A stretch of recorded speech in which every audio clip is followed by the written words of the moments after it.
Hello, hello. Yeah, it looks like audio levels are good. I'm just going to turn down what I can hear of the music, but I think it quietens when I talk. So that should be alright. So, managed to get a few lessons through the Unity tutorials done yesterday. And I'm just going to continue on pretty much from where we left off. We're currently following... let's swap over, because that'll be easier. Right. We are currently following the Explore Unity and Unity Essentials pathway. Basically, it goes through and teaches you everything there is to know about Unity from scratch. We're going to follow this for a bit. I feel like once we get to a point where we have a rough idea of what we're doing, I'm going to break away from the structured lessons and tutorial. Just because normally with learning something like this, it's a bit of a better idea to just go off and do your own thing and see how it works once you've got an idea of how to use the software. Normally following tutorials like to the letter is just a bit of a box ticking exercise and you don't ever take it in. So I feel like we're getting to a point where we can put objects into the game scene. Let me just reset this window. So we're putting objects into the game scene. We know how to rotate them, move them around. We know how to interact. We know how to move around the environment. We know how to add gravity to things, which is probably not going to work now that we're facing the wrong way, but you might have just seen the objects falling there. We just put that back up and then we should have a better view. So we've got a fair idea for bits of it. Still haven't done any scripting or stuff like that yet, so there's still plenty more to learn before we're ready to just dive straight in. But hopefully we'll be on the right path with this. So yeah, going to continue on today with the 3D effects, which I think we will be applying materials to the objects that we've put into our project so far, and we'll see how that goes. I'm going to try and leave. Wondering what the best ways to do this so that we can show what's happening on both screens. Could do a window in window set up in OBS. Let me just have a quick look if there's anything worth doing for that.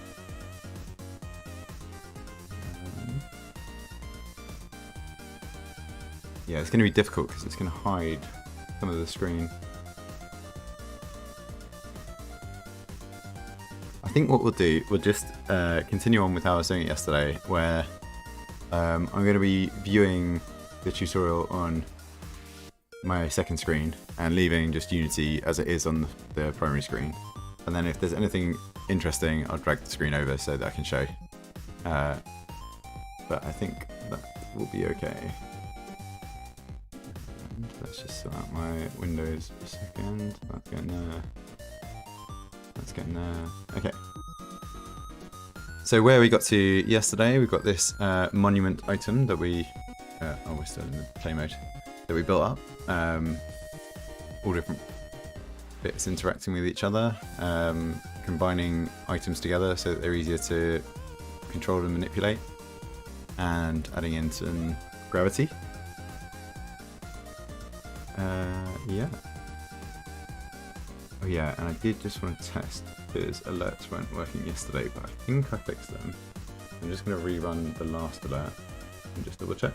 Yeah, that looked okay, I think.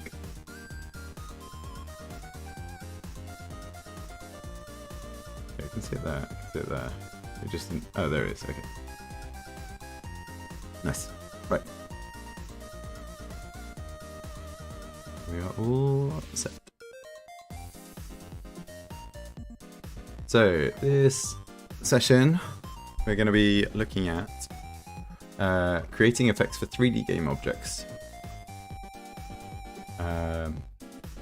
Explore some visual and physical effects you can achieve in a 3D scene. Configure and create a new material to add visual properties to a game object. Create and configure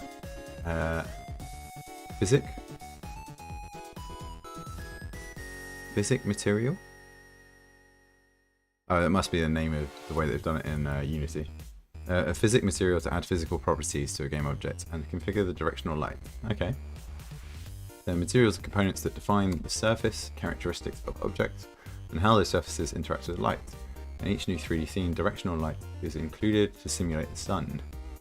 In this tutorial, you create a simple material to change the visual appearance of a game object and use a material to change the physical properties as well. Okay. Directional light will bounce off the game object with this material to create a visually realistic effect. Before you begin, the visual appearance of the material will come from an image file. You can download the file using the step below, herringbone brick-based color, by selecting the tutorial material in the masthead. Okay, so we're going to download. That didn't download. That just opened. That, no. Right click save as, maybe? Yeah.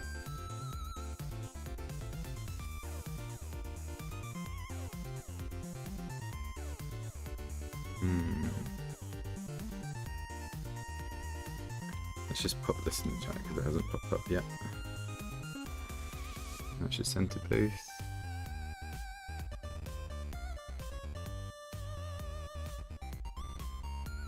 Yeah, there we go. Yeah, we've got both coming through there. Okay, so we downloaded the material. Import an image file.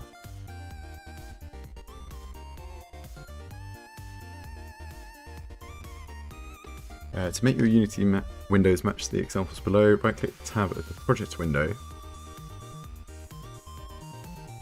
and select two columns. Right-click the tab at the project window here. Two-column layout. We've already got that. Okay.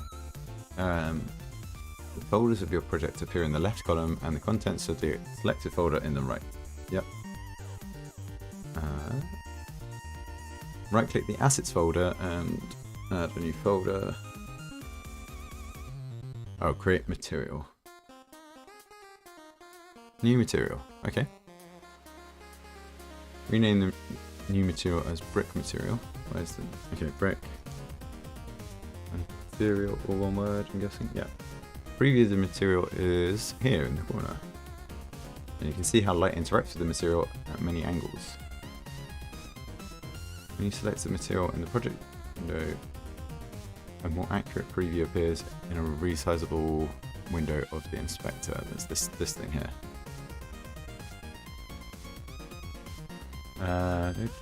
Download the file. Yeah, already done that. To import the file into this project, you can simply move the downloaded files to the asset folder for this Unity, which is represented in the project window. See the contents of the asset. Yeah, I just need to click and drag then. Where did that save to? Probably downloads, isn't it? Just drag it there. Yep, there we go.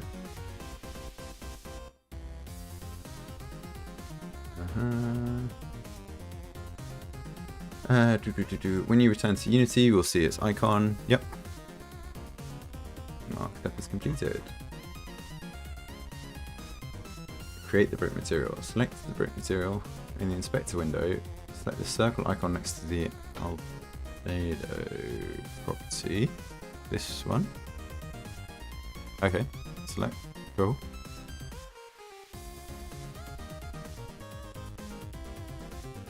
Albedo encompasses the reflective properties of the material based on a solid color of an image. Or no, based on a solid color or an image. Okay, so that's what the... Oh, there's... No, I'm not going to pretend I understand that just yet. Maybe that's this bit. Oh, no. Let's reset that. No, too far. There, okay. The image is now applied to the material as the albedo map and will appear in the material preview, which is this thing. That's correct.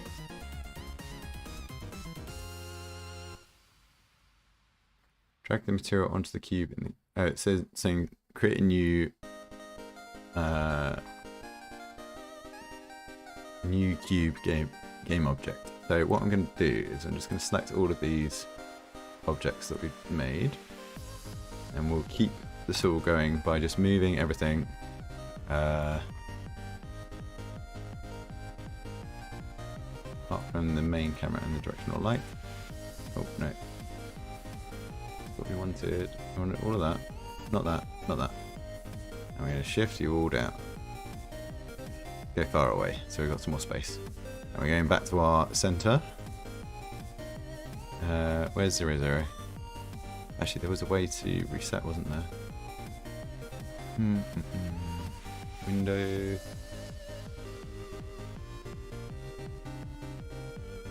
What was the way to go to 0, 0? I can't remember now. I feel like we're roughly 0, 0 there. That looks... Bring this up a little bit so we can move it around. Right. And then let's do a new empty, which is just previous tutorials.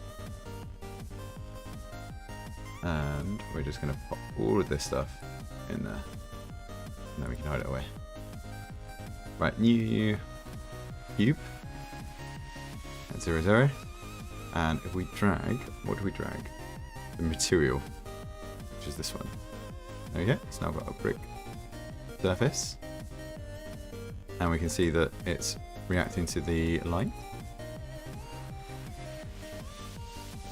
So if we moved our light source, if we rotate it, which is this one, you can see it lights different surfaces as the light shines on different parts. Quite cool. All done for me. Don't have to learn how to do all the physics behind that. Change the scale of the material. Select the cube. Open the brick material component inspector, this bit. And change the tiling X and Y properties, which are here. Smaller numbers make the bricks appear larger. Okay, so 10 is really small. And like a 0.2 or 0.1. Do 0.1, 0.1. We get like the large bricks across it.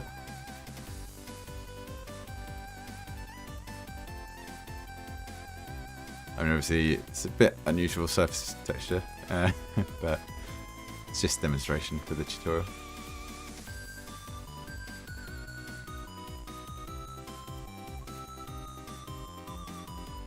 Okay, box complete. Adding a physic material. Earlier added a rigid body component to a game object to give it physical properties. You can also add additional physical characteristics with another type of material called physic material.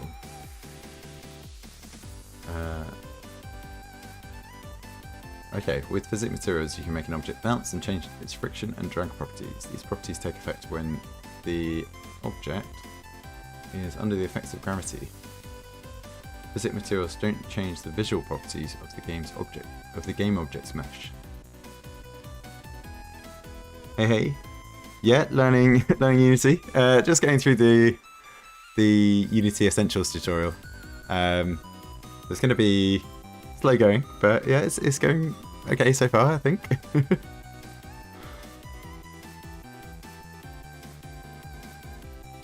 It's going to be a long process to get to a point where I'm actually making games, but it's something I want to do, so I thought I'd just give it a go. I thought I might as well stream it so that I can document the progress, and B, it will hold me a bit more accountable to actually doing it rather than. Yeah, definitely.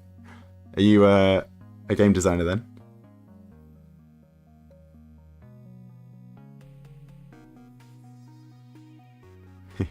Yeah, I think I'll be glad to do it.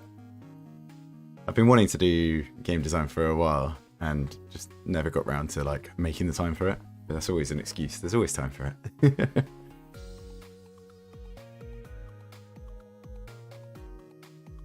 Right, in the project window, create a new folder called materials. Yeah, web and game developer. Oh, nice. Using Unity, or are you an Unreal type of developer? Right-click the materials folder in the assets window and select create. And physics material. Where is it? Down there?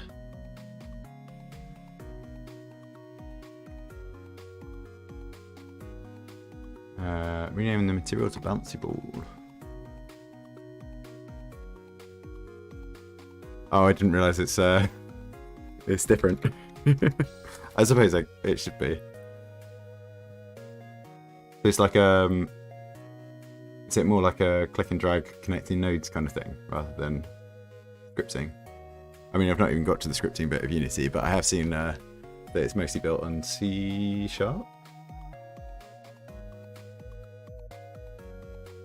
Which I don't think I've touched C# for about 10 years. Blueprints. Okay, yeah, it's all node based.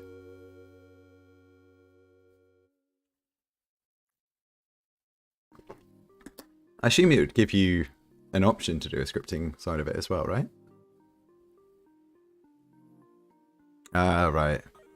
So it's a bit iffy the way that it's integrated. Or like all the features are built around using the node side of things.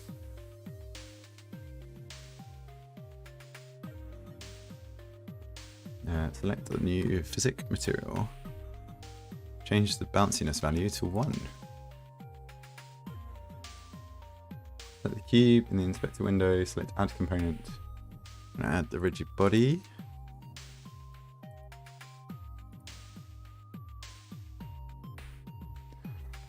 Yeah, it's going to be interesting going back to C# because I do a lot of like web development stuff as well, and basically lived in the JavaScript world for the last like 6 years. A lot built in, just get started quickly. But a fair blank canvas of Unity, yeah. Yeah, nice, yeah. I feel like once I've got a hang of Unity and done a couple of games in it, I might give Unreal a try because before you get like too ingrained with how one of them works, it might be good to check both of them. But I feel like there's a lot more support for indie development in the Unity side of things. And they're really selling me in this tutorial about how you can use Unity in like any 3D modeling and all that kind of stuff as well. Yeah, I saw like some of the demos for what UE5 does. It just looks insane. But I don't think I kind of want to. I've got some ideas for some games I want to make as like an indie dev, and I can't imagine ever wanting to go to like the amount of effort to do the full like 3D amazing looking games that I could do in Unreal. And also I want to make games that like anyone can run. You don't need like the top of the range computer to be able to play it. Right, your cube should already have a box collider component added to it. Which is where... Oh, it's separate. Here, this one. It's all in the art direction. Yeah, definitely. I mean, that's a whole world of game design that I need to work on as well. I don't know what I'm going to do about the art style of any games, stuff like that. Heavily relying on the assets that are available.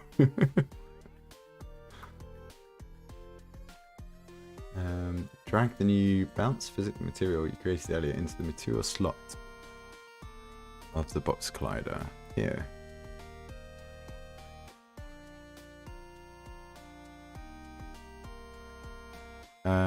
Is this meant to bounce on the platform?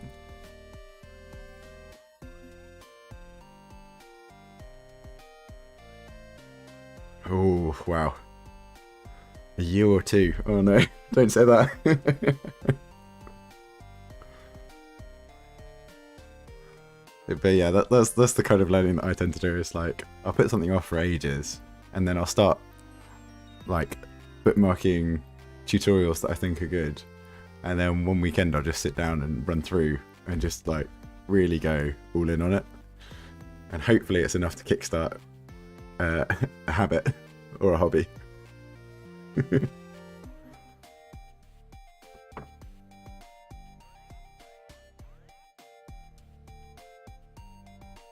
Programmer first, design second. Now I can recognize art styles, techniques. Yeah, it's definitely going to help. Yeah, I'm definitely going to be that way round as well. Okay, it says it should bounce on the floor, but we haven't got a platform for it to bounce on, so I feel like I was meant to still have this monument over here. So let's bring it over. And let's rotate it back to like a normal rotation. And then we'll put our cube on top. No, just cube. And we'll try and see it bounce. Still getting used to some of the controls. I'm going to go here, put this up, oh, pull this up. And we'll go up a bit ourselves. And then it was like Control-Shift-F. Oh no, that moves that, okay. I needed to have the camera selected before I did that, okay.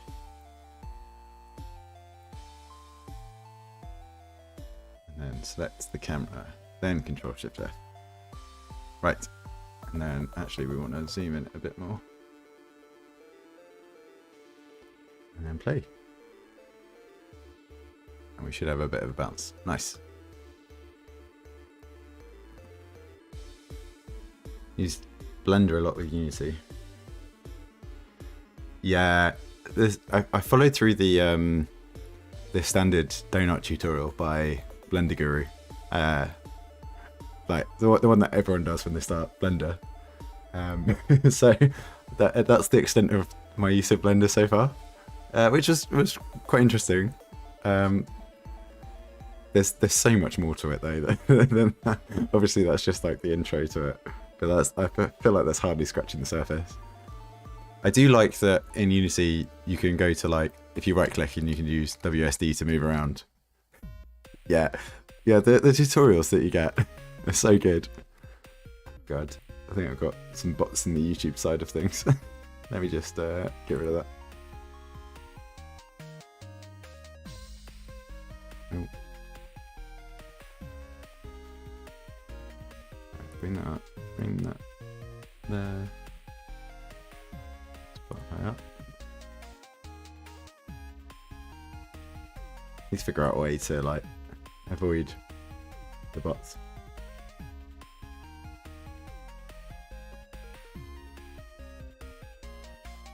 Read that. Done. I think in Restream it gets rid of that as well.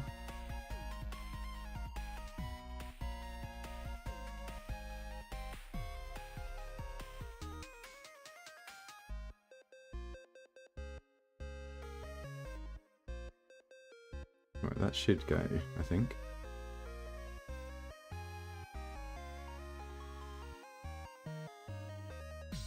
Actually, just...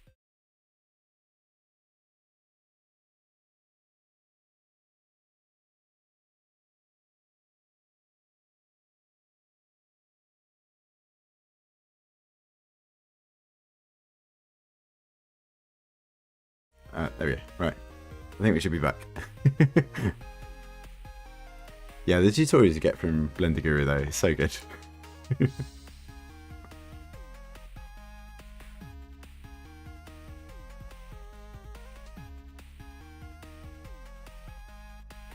Experiment with your balancing cube. Try rotating it, duplicating, and make cubes and fall on top of each other. Okay, so Control D duplicates.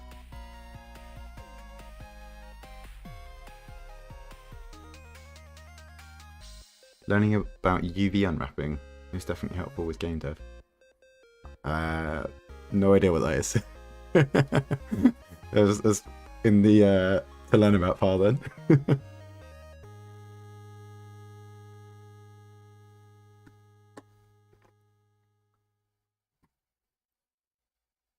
So can I set the bounciness individually? No, it's from here, isn't it? See what happens with this. Whole other kettle of fish. Oh god. Yeah, this is the thing that I'm like, I really want to get into like making these games that I've got ideas for, but I know that there's going to be whole worlds of learning. And I think at some point I'm just going to have to accept that I'm going to have to outsource some of it. Well, I suppose it depends on how complex the games are.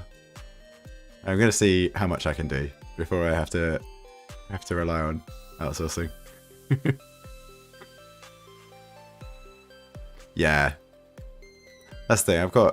I do enjoy learning, which is I think one of the main benefits of game design is you can really just continually learn.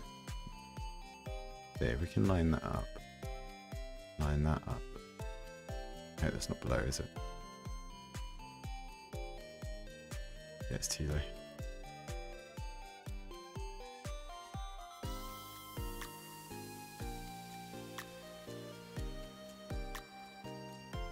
Right, let's see.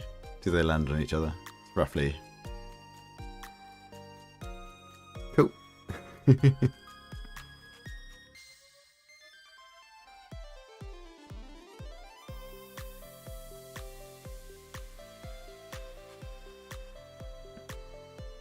I think the thing is as well, the tutorials that they've got on the Learn Unity site are just so good. There's so much you can just be like, I don't know how to do this. Let's just run through the tutorials and see what happens.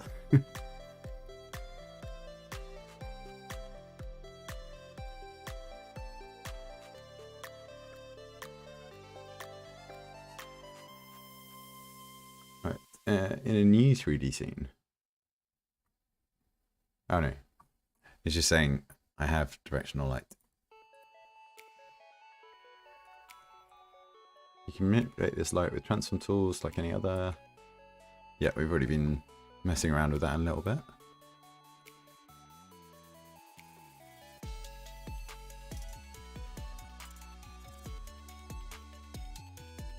So you can move it around, but I think it said changing the size doesn't matter, or is that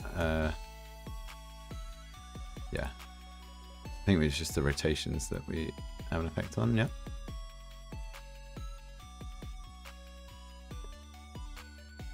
tutorials are pretty good. Didn't learn in a good way. Experimented and fumbled for a while. Later when I saw this, the tutorials, I realised I made my life difficult. Oh no. I mean, it's always good to have the tutorials to like learn how to use all the interface, but there was a downside to the tutorials that like if you just follow along, it's very much like point and click the way that they set it up. So you probably took in more by doing your own fumbling around, and you learn it a lot better. But I felt like if I just run through some of the like essential part of it, then I'll have the understanding of how all the windows work and what to do, and then I can start messing around and see what works. And the store assets. Yeah, that's normally a good way. Is if you've got someone else's code as a template, or project as a template and try and understand how it's all fitting together.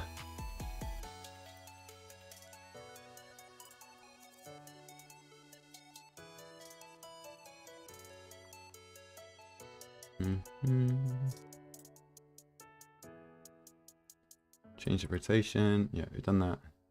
Change the position of the light will not have an influence of the scene, but changing the rotation will change the angle. Take note how the sky and ambient light changes. Yeah. Directional light is just one type of light. If you're interested in other types, see types of light. I'm not going to jump into lighting just yet. Okay, next steps. Apparently that was art and animation. Right, getting 3D assets next.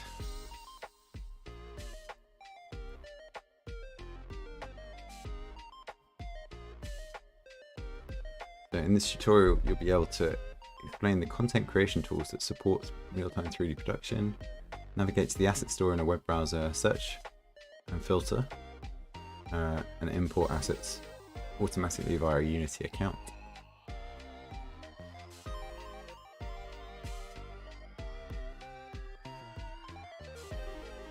The Unity engine is where assets come together to make interactive experiences. It's not necessarily where those assets are made. This tutorial explains how 3D assets are built using third-party tools, and you can get these assets from the asset store. We'll show you how to import some assets that will be useful in the challenge for learning this product. Okay. So yeah, it's basically saying import stuff from Blender or Maya or ZBrush, for example.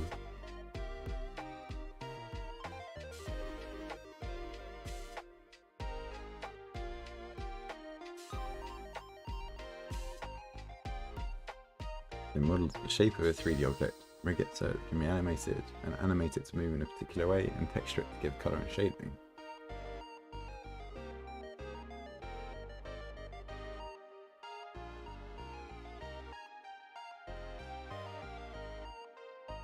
Other resources for 3D assets in Unity. The tool called ProBuilder.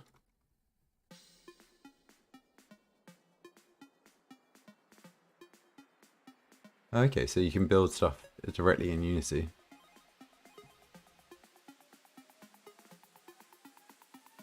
But you don't get the same functionality as things like Blender would give you.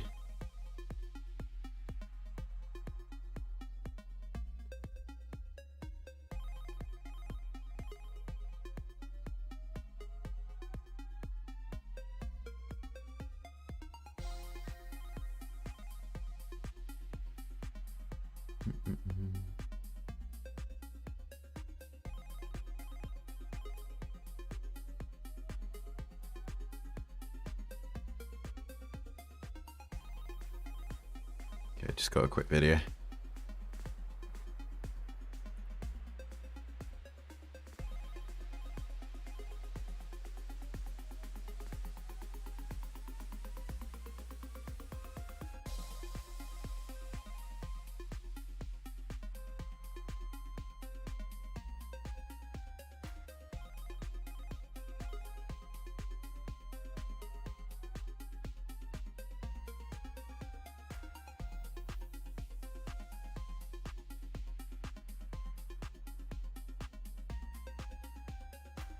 Been using Unity about 3 years now. Never used any of these ProBuilders. Yeah, fair enough. I mean, it looks like it looks fairly decent, but compared to what you can do in Blender and stuff like that, I can imagine there's no comparison.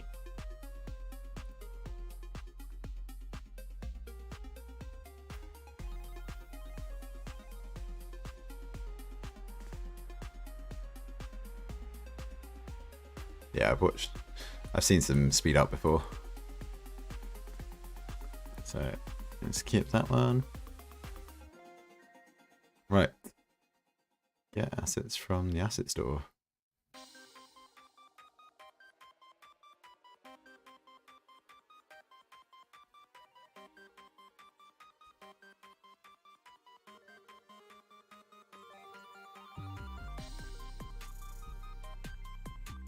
You have a premium asset that you've used occasionally called UModeler in my game. Just for touching models up with any. That's quite useful. So you can import assets that other people have created, but use that to edit slightly.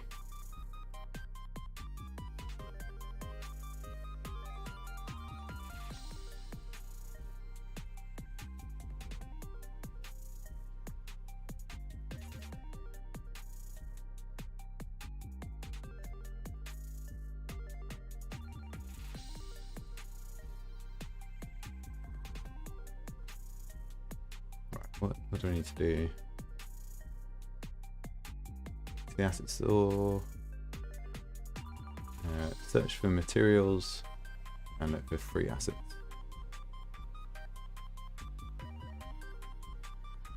Oh, nice. Yeah, then I suppose like once you're happy with how it looks in the game, if you really want to retweak it, you can go and create like a copy of your own. If it's not 100% up to scratch, but 90% of the time it'll work. So we're looking for materials, and we're going to search for free pricing, free assets. So we got our free assets here.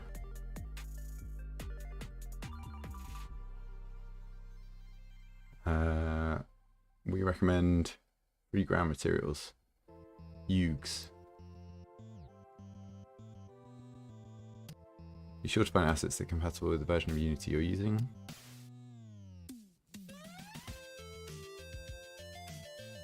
Let's add this.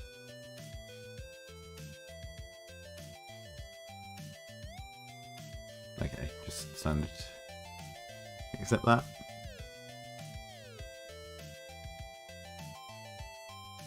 And then here in Unity assets,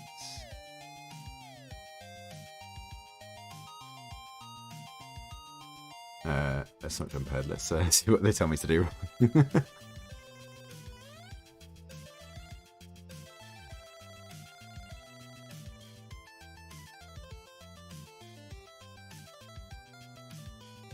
I haven't got a ground platform. Let's make a ground platform because I think it thinks that I've made one somewhere. So let's move this thing back.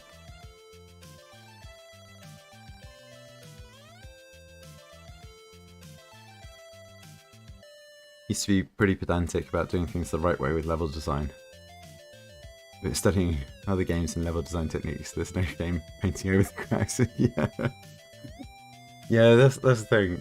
You can't be too much of a perfectionist because it will just take like decades to do everything.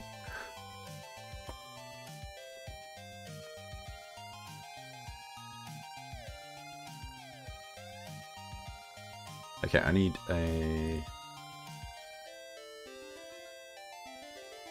floor object. So I'm just going to do. Actually, I suppose plane is probably better, isn't it?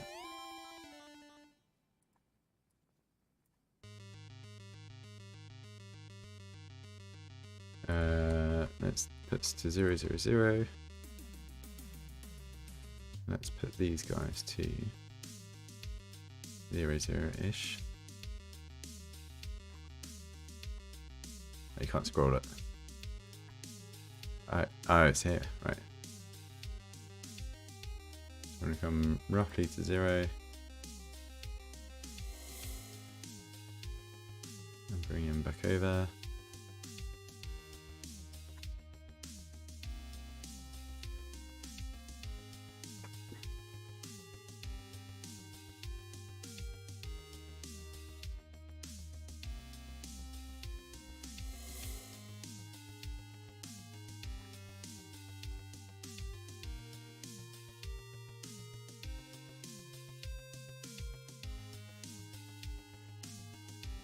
All of these can come down a bit actually. Will it go a bit in between like that? Are they lined up? No.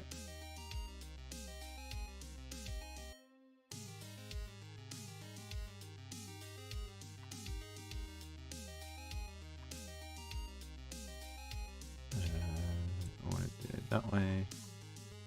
Let's just focus in on him.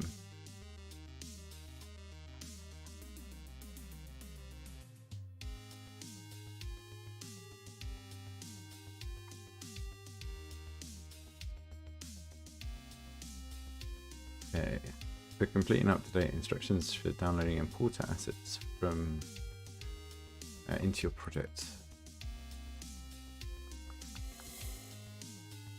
Import assets from the asset store. Let's have a quick look at this.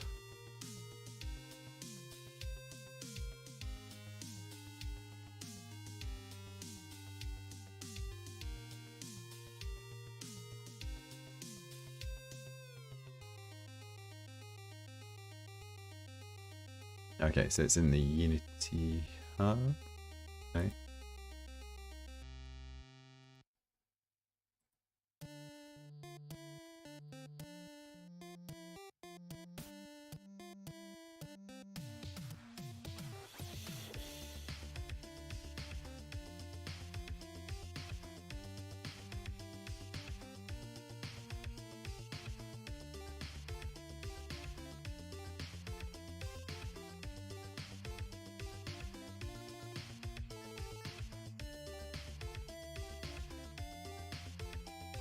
Let's just pick another. I think I missed a step here. Let's go for this one. Accept. Yeah, here we go. Open in Unity. Oh, I was in the right place, but just wasn't concentrating on it. Okay, then we go to download.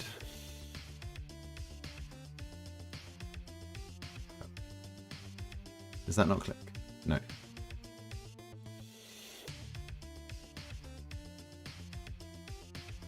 I'll put this back over here.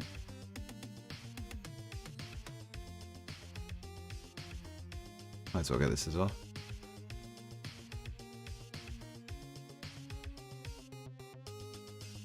Okay, then select import. Dialog window will warn you if you haven't customized your project setting, that's fine, you can ignore it. Another dialog window may warn you that there are managed dependencies. Okay. Right, let's start with this one. We'll import this.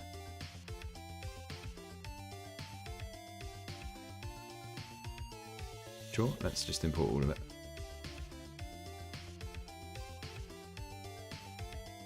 Give us loads of materials. And we might as well get these as well.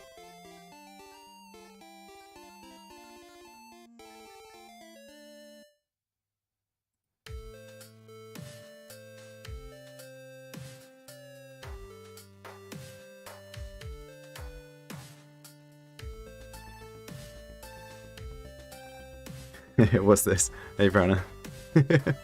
Yeah, doing some Unity, trying to figure out how to use. So going through the tutorials and slightly different from the normal Dead by Daylight stuff. Or Cuphead. Okay, once this is in. Yeah, just a little different. Because the community's got so fed up with DVD, I thought I'd just make my own, right?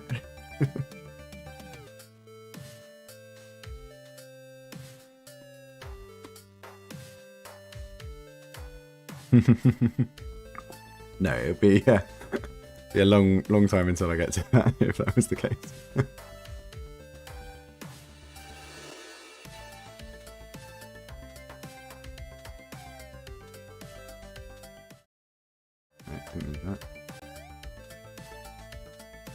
I have a look at why this is all cut off.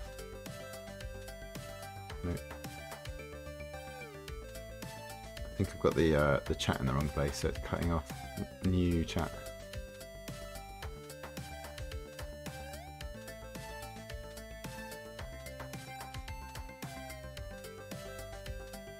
Right, and then cut off the old chat at the top. Oh, that's better. Now I can actually see what's coming in. Can you make it so they're not just meant to generate it over and over again? Yeah. But that's the main part. I thought that was what everyone enjoys doing. Playing some League. Yeah, good luck. Thanks for the luck. Yeah, I was just gonna make a gen repair simulator. Is that not what everyone enjoys?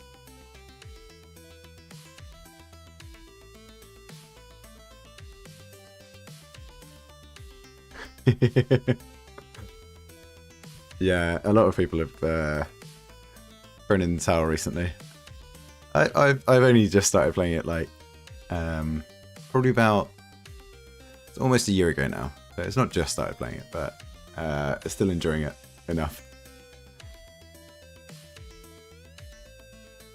Okay, so we got all our ground textures here.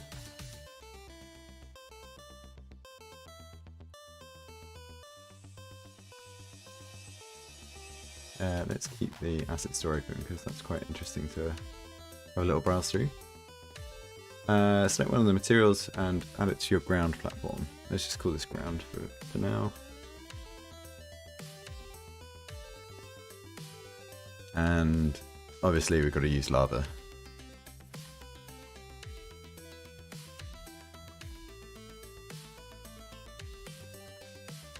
Okay, it's complete. And that's it. On to the next bit.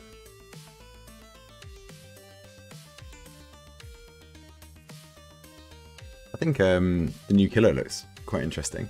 The Ringu chapter.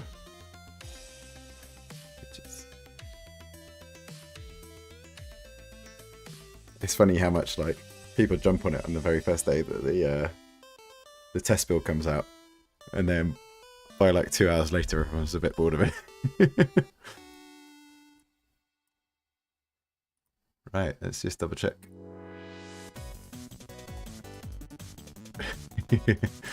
We need to realign the camera a little bit.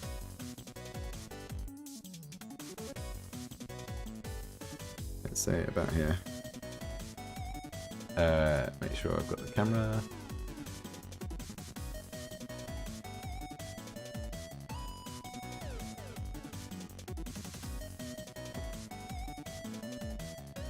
Can't imagine how much of a nightmare this would have been like, even just like a decade ago. Just being able to do this. A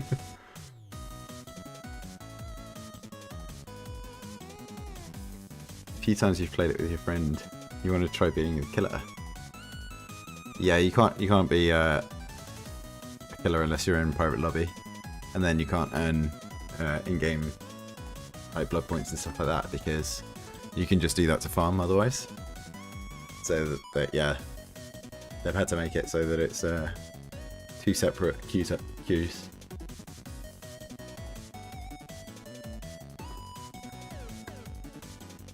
understand though, like if you were the killer and one of your friends was one of the survivors, you could just team up together so that yeah.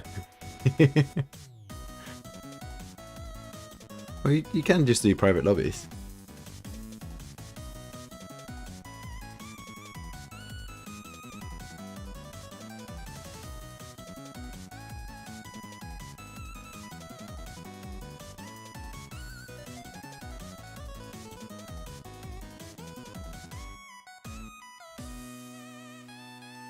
It would help if there were like bots in the match that meant if you didn't have a full private lobby. Yeah.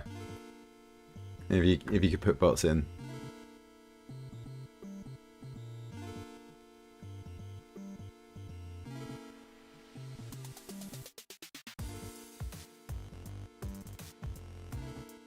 Right. The floor is lava. Challenge.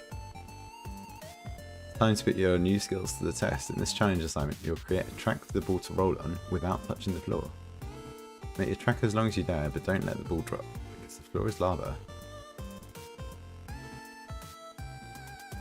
Right, overview. In this challenge, you'll build your own scene using primitive game objects and free assets. In the process of meeting this challenge, you will create a new 3D scene, create new primitives, Navigate 3D space in the scene view. Move, rotate and scale game objects. Move and rotate the main camera. Add a rigid body component to a game object. Create and apply new materials and playtest your game.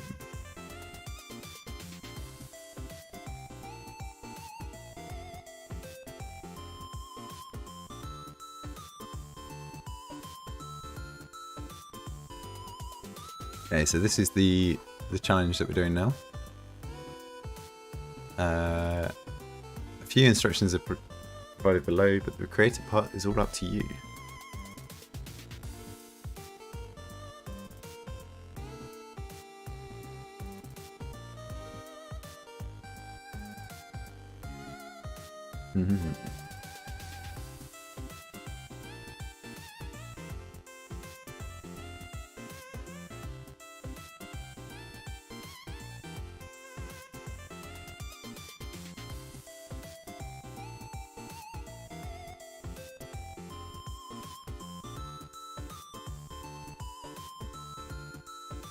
Alright, so this is just like a marbles thing.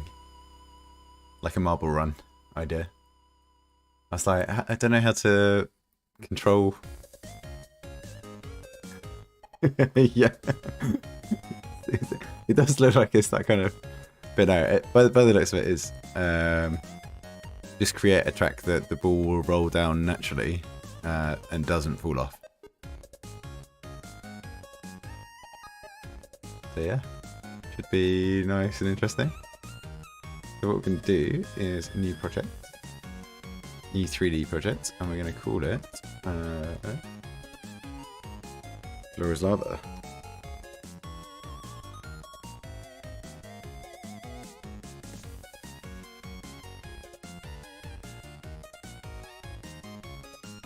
I wonder if it'll open a new Unity window.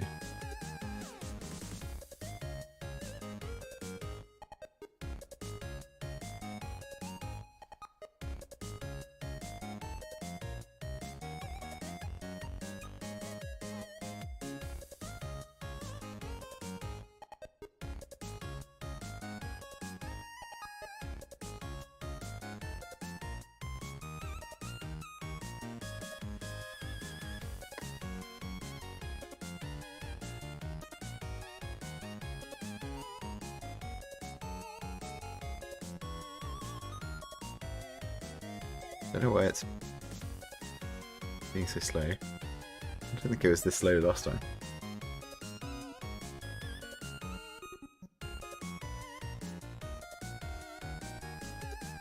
Oh, it's just that little bit. Okay, so we got a new one, so let's close this one down. And our goal...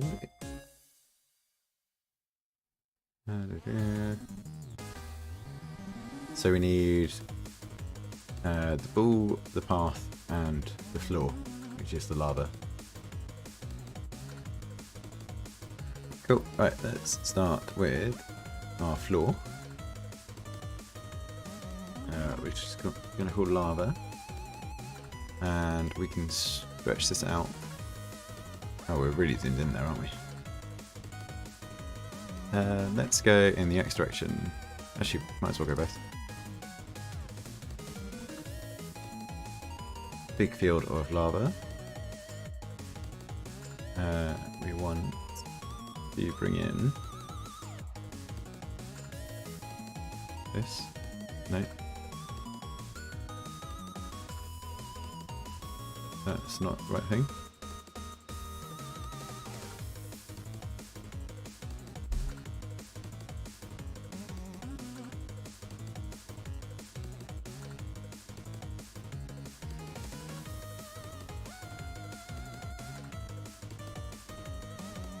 Now, where was it? Here, asset store? No. That's not what we want. Asset management? No. Oh, it was the package manager. It just didn't open. Right. My assets.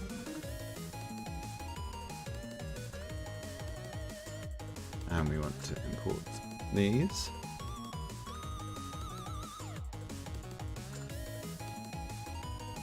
Yeah, it's going to take a little getting used to remembering where all of the menu options are. But it's the same with any new piece of software. It's going to take a little while.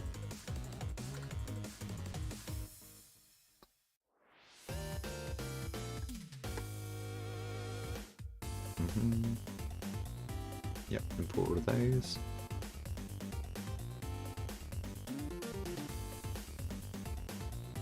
Cool. Right.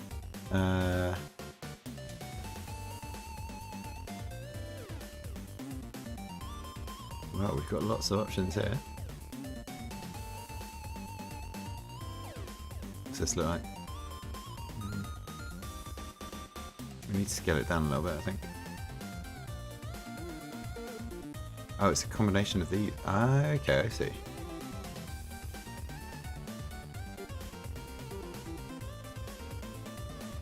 Although there was a lava in here, wasn't there?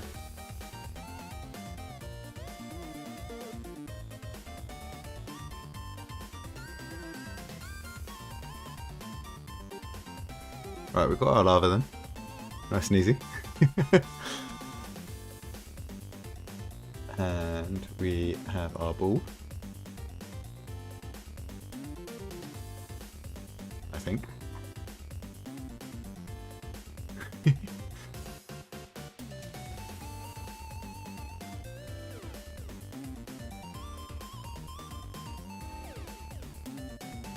And then what we can do for a track.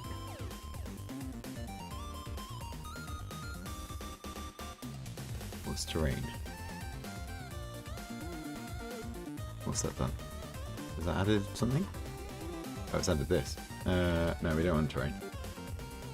I suppose that should have been the lava, but it's alright.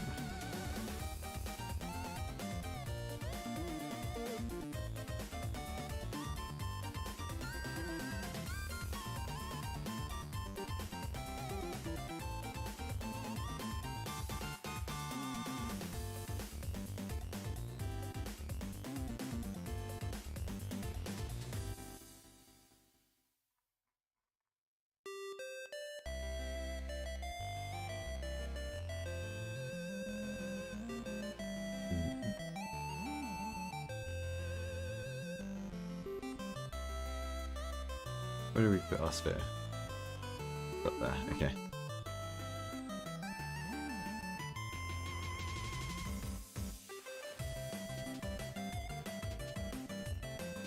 This is gonna be... I think positioning using the transform is probably going to be easiest. So let's just do Y10, X0 and Z0. And then we'll go and focus on that, wherever that is. Okay, we can go a lot higher. Let's go 50. And then our sphere, we want, let's say we're starting, actually we want to start high, don't we? Start at 200. And then the sphere is a little bit above. Quite significantly above. Let's go down to 202, so it's 2 meters. 205, that'll do.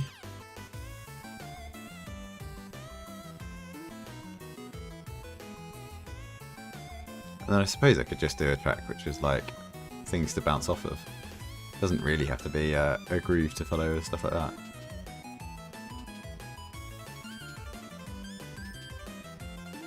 Let's just see if we add this, use gravity on this.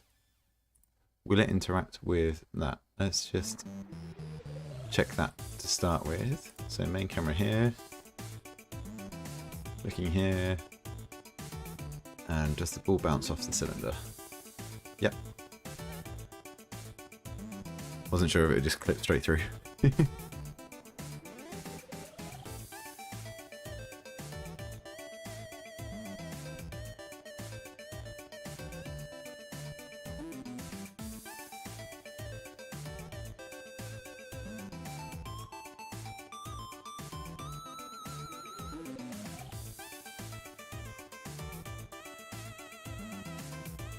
Any interesting textures to use?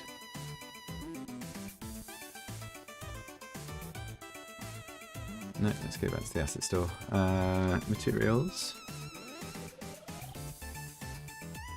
3 assets.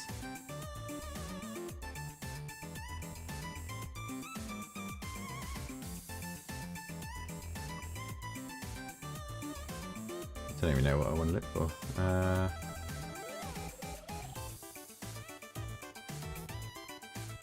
Seems like there's quite a lot of like specialized asset pack there.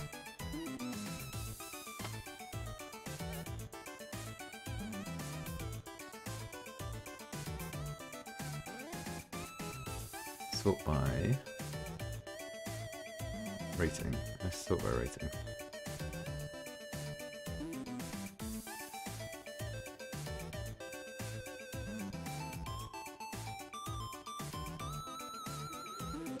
Get that.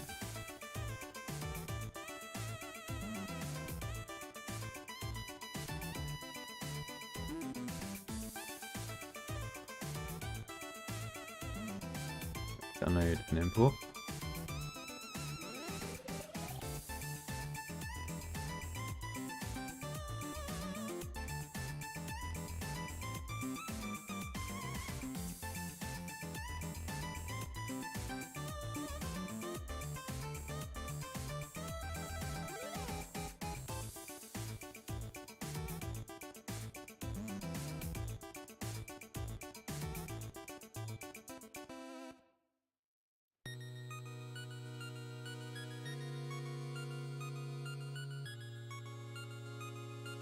So that there are just asset packs of pre-made models as well that you can just download.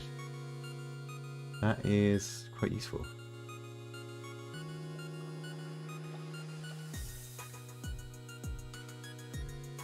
Let's just bring that in and see what that's like as well.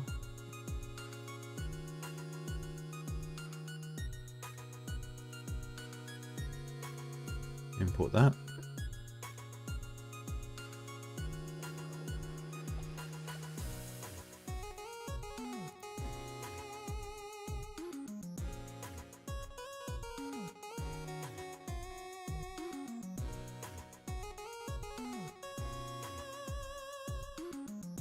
Oh, links.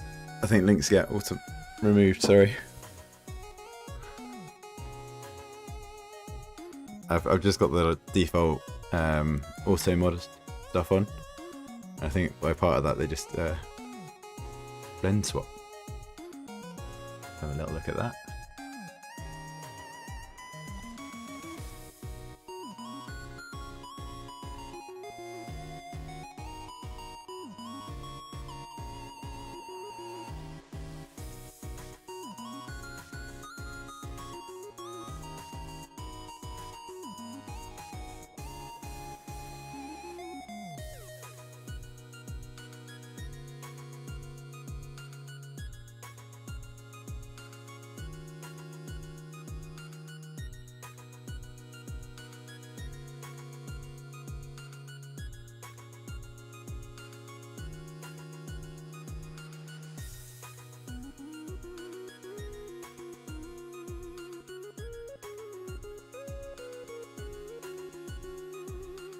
Just free Blender models with licensing info if you have plans to sell your stuff.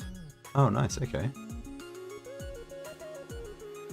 Ah, right. Okay. Yeah, I was just. So these are all the different license types.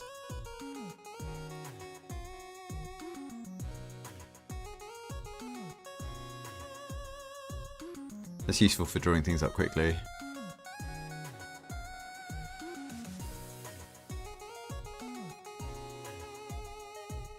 Focus in game dev. Okay.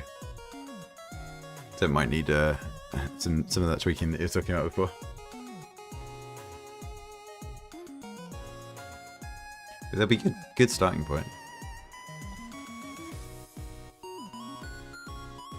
I need to have a look at what each of these mean.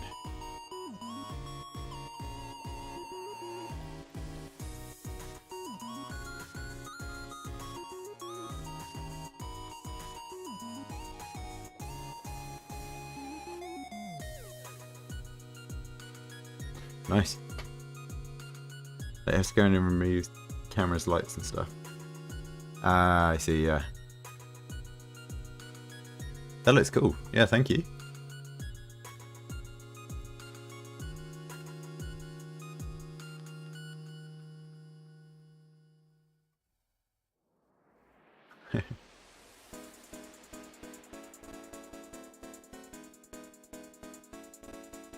Yeah, I'd expect that kind of stuff. But yeah, I'm just going to be really careful about using anything that's free, just double checking all the licenses. And most of the time it doesn't hurt to attribute, even if you don't have to.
I think there's quite a few assets in this box.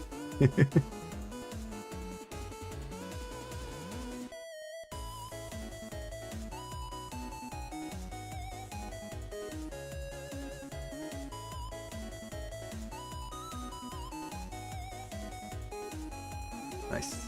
Lovely. I'm not trying to replace it. I'm just going to assume that most of it came in. And we can have a look at prefabs.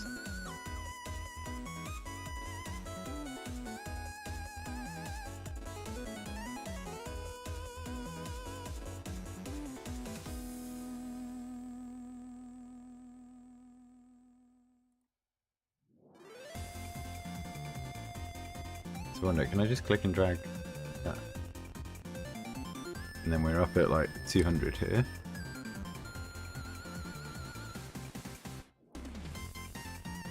Let's fly around a little bit. So here we go. This will be nice and easy to try and make a track with this.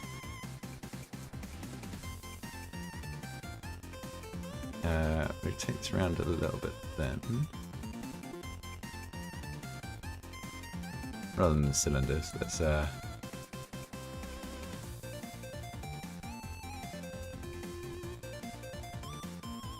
and then duplicate that.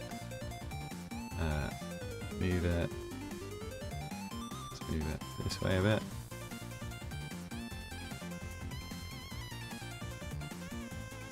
Oh, and then yeah, I suppose as soon as we're getting onto random directions here.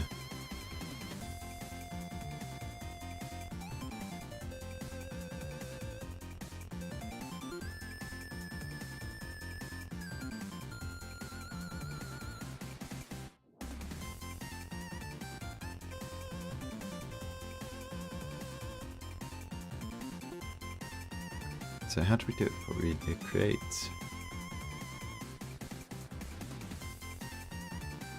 The materials one, wasn't it? Materials.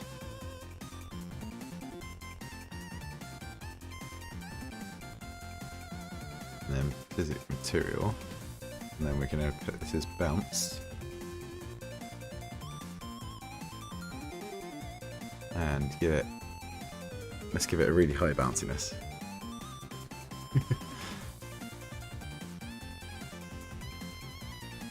And where's our camera at the moment? Yeah, that might work. Let's just see what we're getting at the moment. No. Why did it not bounce? Oh, because I haven't assigned the sphere collider the material. Right. Now it should bounce.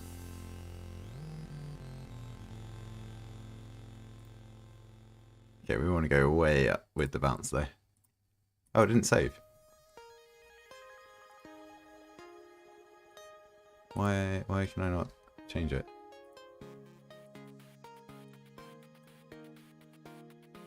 Oh, it's 0 to 1. Right.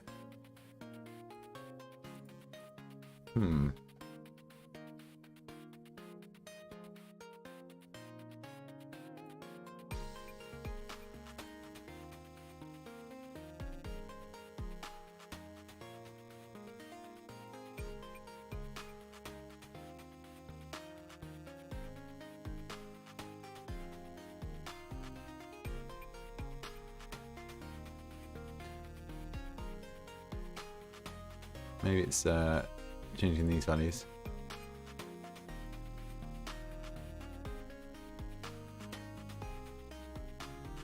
What happens if I bring this way down? I wonder if there's a way. How do you reset?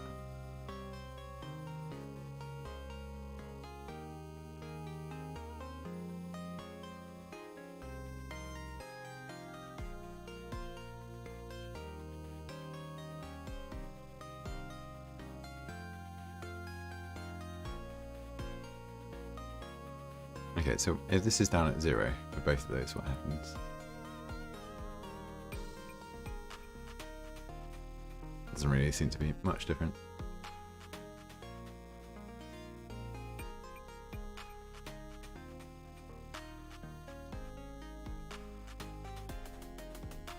Yeah, it looks like it's friction against the surfaces. But I don't know what the difference between dynamic and static is in terms of these.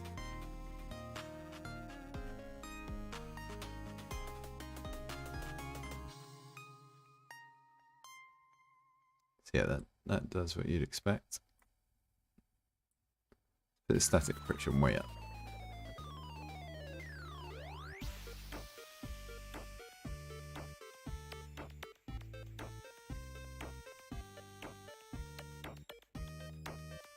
Not quite rolling to a halt. Okay, let's reset this.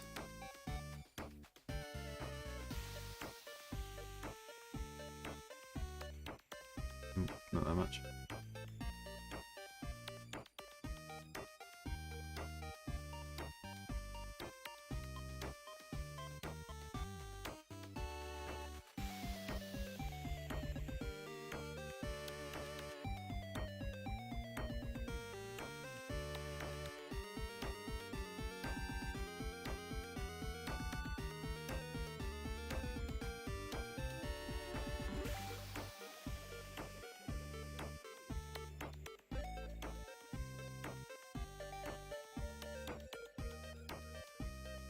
What else can we add in? Go back to some of these.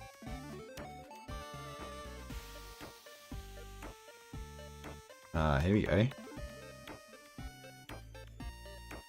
We just have our own.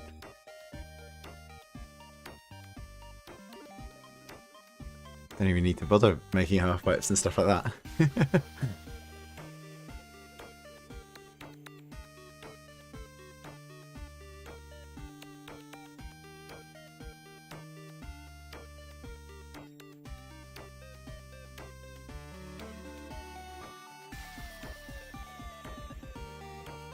Can do is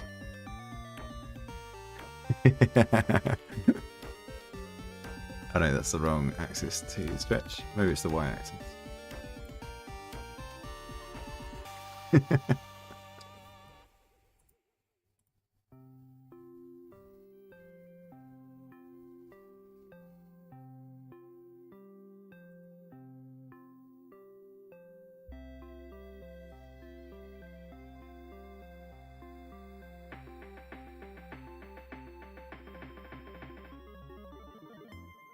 It was the tiling, wasn't it? That if I do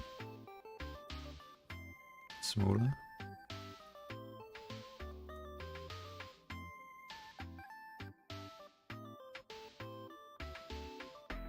No, maybe not.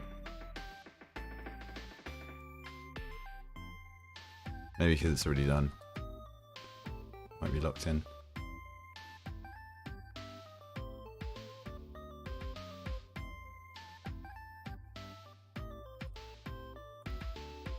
Okay, let's go down to 2 meters.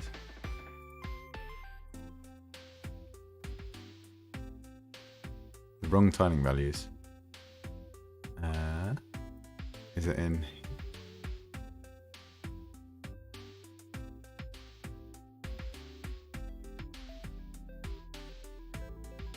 Oh, is it these ones? Oh, that's secondary maps. Okay. Yeah, I just saw the first tiling that I saw. Ah, nice. Thank you. So we'll stretch it out to 10. And that was the wrong way. 1 and 10 that way. There we go. Much better. But that's too long now. So, so 5 and 5, that'll do.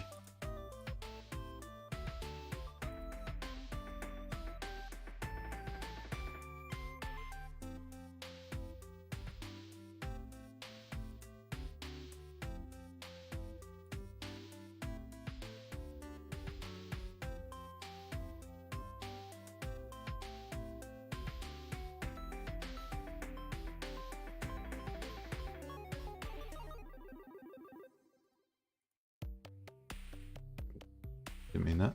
I meant that.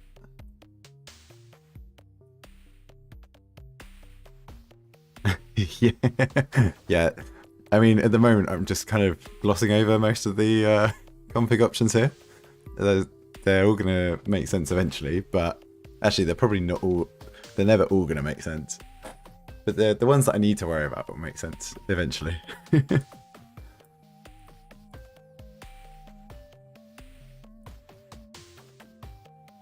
Right, let's have a quick look. What does it get up to just yet?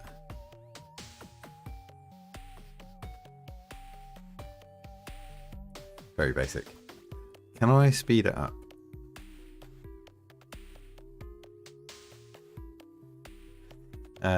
What would that be? That would be adding mass. That should make it fall quicker, right? No.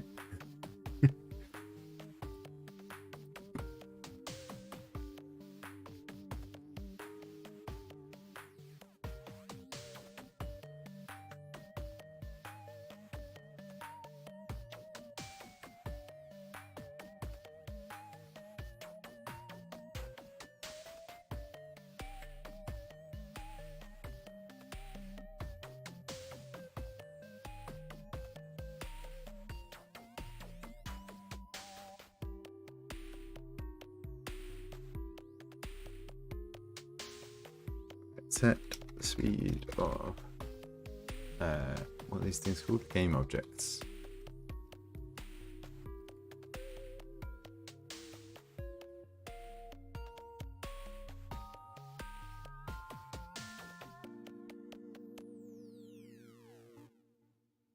Or is it going to be in the scripting side of it, I think?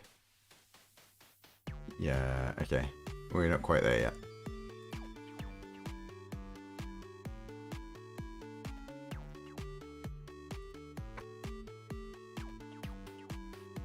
Right, let's add a few more of these. Move them around, and we'll just move on fairly soon, I hope.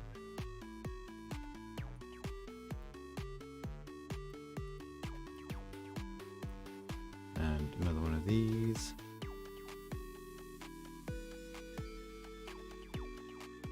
Go all the way over. This one down.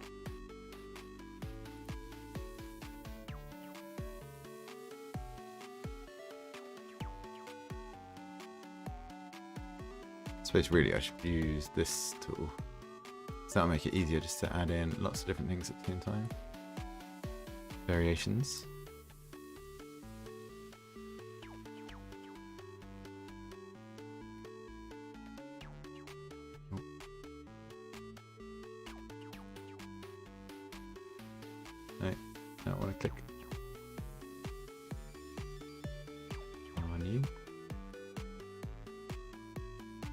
Let's have a quick look at that.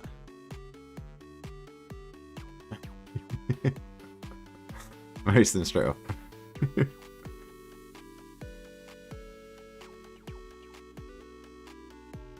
You can change the global settings for gravity and such, but best handle in the coding side of things. Yeah, I thought that might be the case. Where's our tower?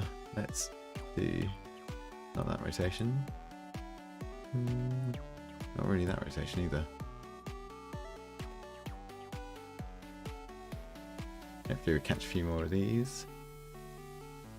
So we've got 2 of these on top of each other still. Yeah.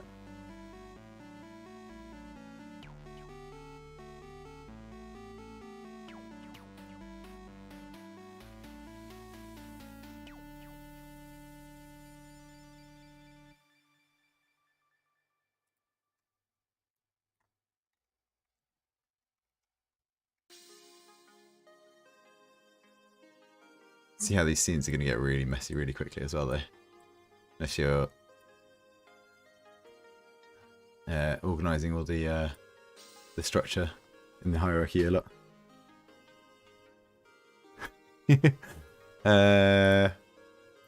I'm probably not going to go that far. I'm probably just going to put like a goal at the end of this pipe. I don't want to spend too long on this. One thing to get a good handle on early is scale. The reason everything is falling slow to you, consider the scale. Yeah, I suppose it's 1 meter. So if I'm zoomed in a lot closer,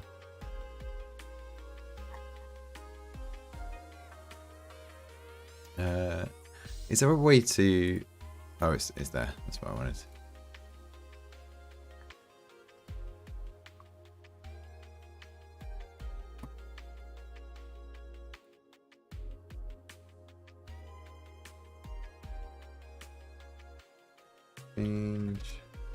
Change gravity.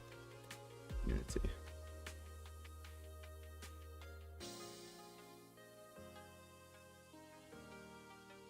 Yeah, we're starting at 205 and this is down at 202.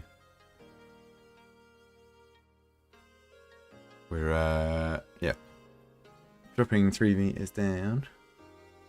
Edit project settings. Time and increase time to something like 2.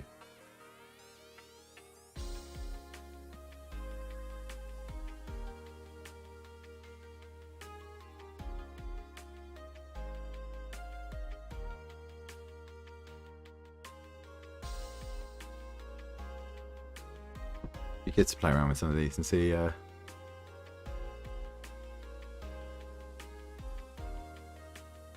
is that the time scale?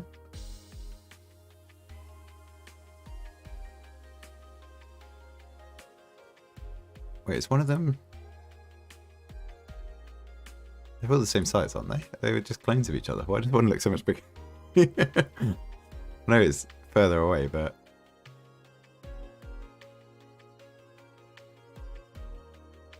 They're bumping into each other there.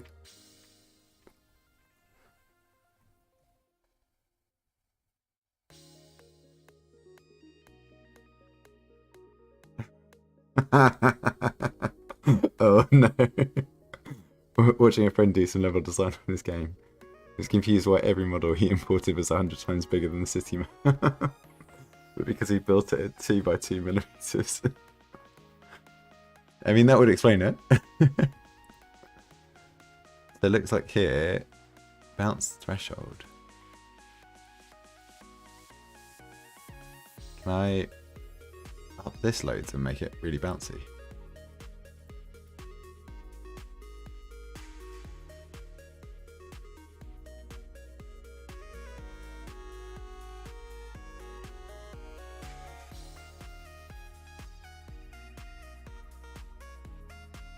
No, it's not that then. Or did it not say? Is there a save button? No. So yeah, there's our standard 9.81.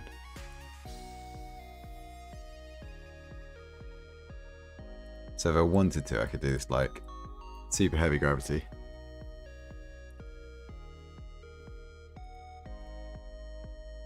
And then they should like disappear very quickly. Oh wait, how does that? It's not letting me edit this, or am I not saving it? No.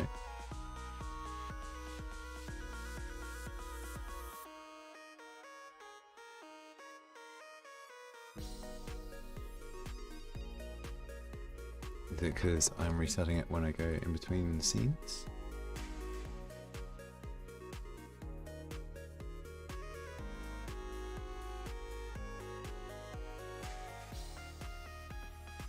Yeah, there we go. Right, okay. That's gonna trip me up so many times. Going back out of play mode and then make the changes.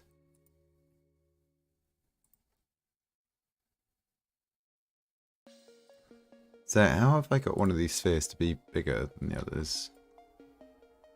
111. Oh no, just one of them smaller. I must have resized and sort of move at one point.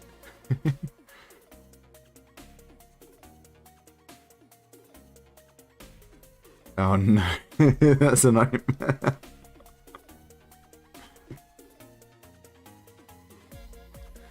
Right then, let's have a look down here.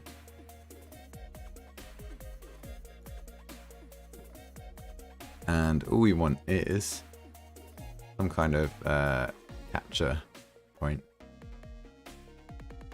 How about a spice bag? Now, is that going to be... Move it up here. Focus in on it. Nope. I'll just stop editing first. Can we... Oh, it's sealed at the top. Let's not use that one then. How about a pot?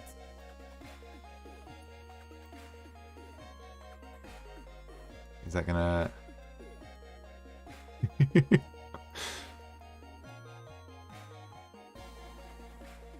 Right, we'll move you up to the right level. And then... have a looky. Alright, it'll be in here. Right, where is the rest of our scene? Oh, Miles over there.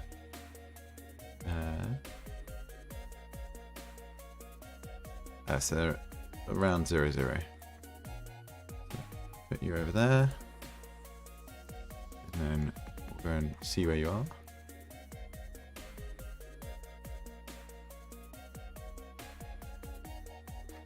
Seen some developers set it up so that editors change color when in play mode.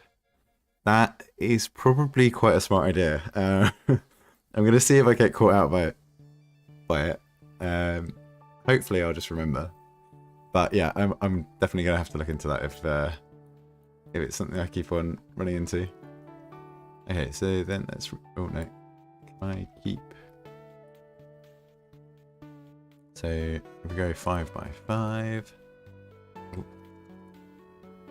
And like... I would just do 5 all round. Oh. There. Zoom this around.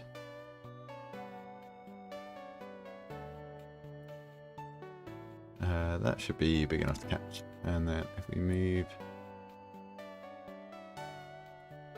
I think positioning things in 3D space is going to be the tricky bit. I want to go down, bring it back.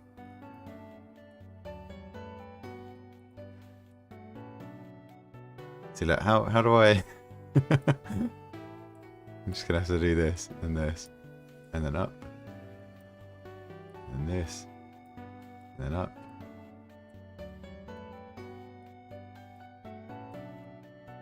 We just got to capture one of them, yeah. And then we're going to have to rejig the camera. So let's move this camera over here. And then let's run.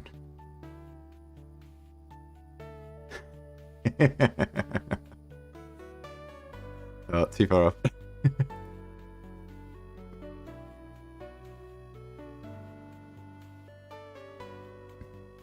Going to work in some hard frying pan joke.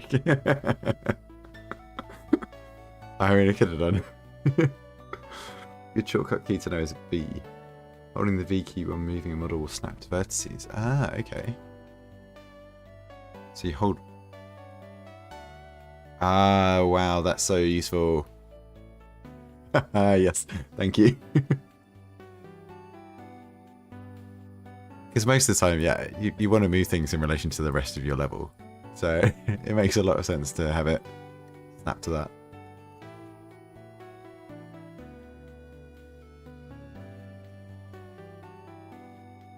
Probably didn't really bounce at all out of that. So hopefully we'll catch one of them here. There's no collision on it.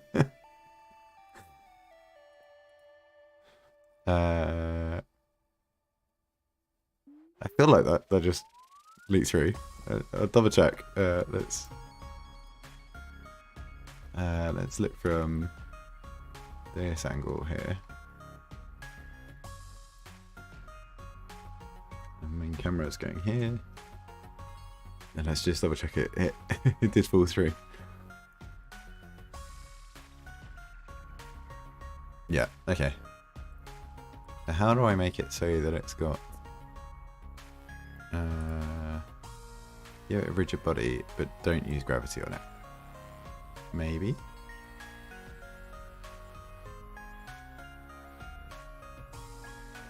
Or if not, what else? It's got the sphere collider. Maybe I need a collider on the pods? Yeah, this has got a mesh collider. Right. So, if I search for collider and mesh collider, I'm guessing. Oh no!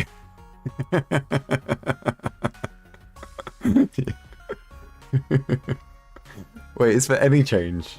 Any change, it doesn't work. Right. Okay. Yeah. I'll just get into a habit of turning it off straight away. Let's go with mesh collider. And let's have... Yeah, so gravity's off. Right. So it's a way to test things while you're like interacting with it. No, why is that?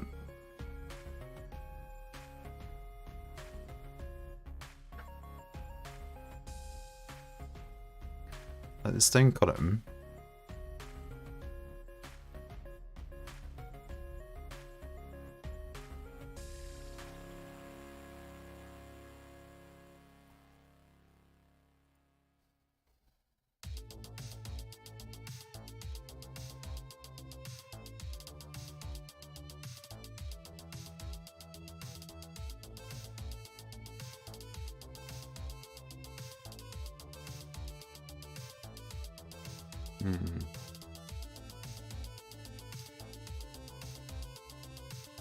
Let's remove that component.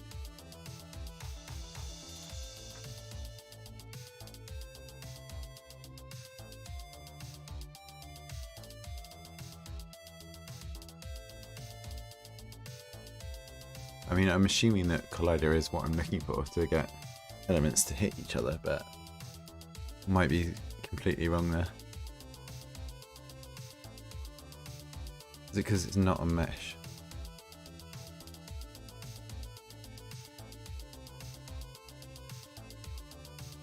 Stone column mesh filter. No, it is mesh.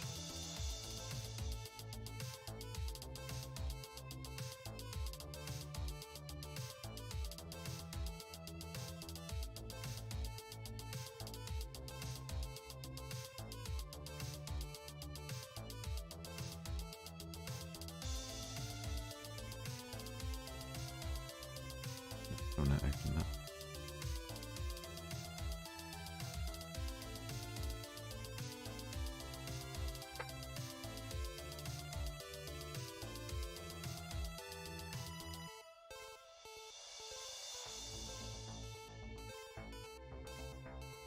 Oh, there we go. I don't know. I must have run it before Wait, did having the... Oh no, stop play, stop play. Did having the... what was it called? I can't remember what it's called now. Rigid body. Was that affecting it? Without gravity. And then run.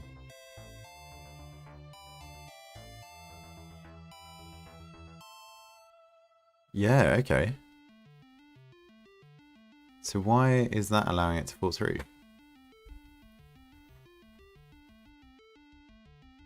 Collision detection? Maybe discrete is just at the one starting point.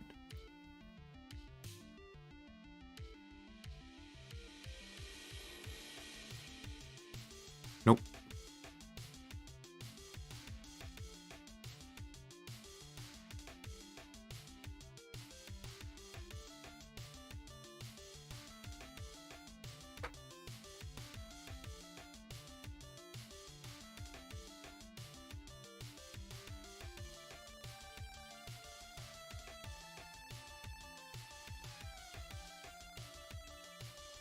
A rigid body has to be marked as static to have a mesh collider.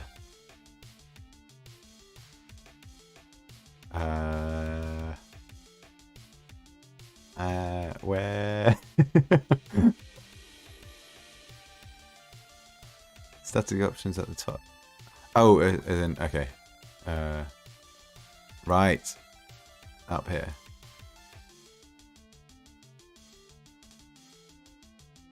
Okay. But I've got to do that outside of this. Do it properly. So what does static do then?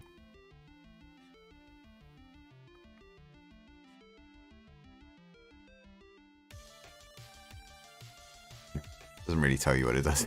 Just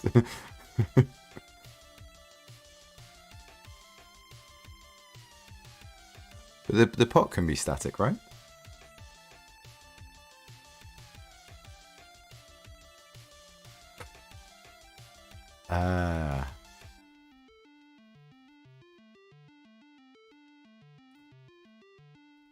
So yeah, the capture element here can be static. Just the ball that needs to move. Oh, both of them have to be.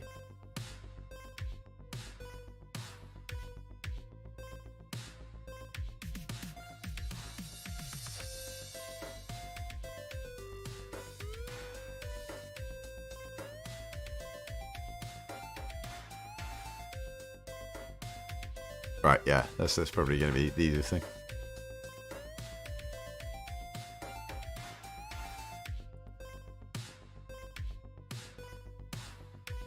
And then it doesn't have to be static. And then we capture two of them.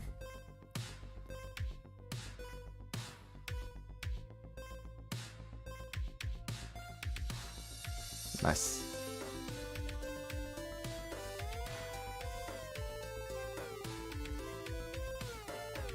If the pan needs a rigid body, you have to get creative with collisions. It's only primitive collisions that will work. Okay. So you have to... You're basically not relying on the stuff that Unity does for you at that point then. You're saying, I want to do this all myself and figure out how they're all going to collide.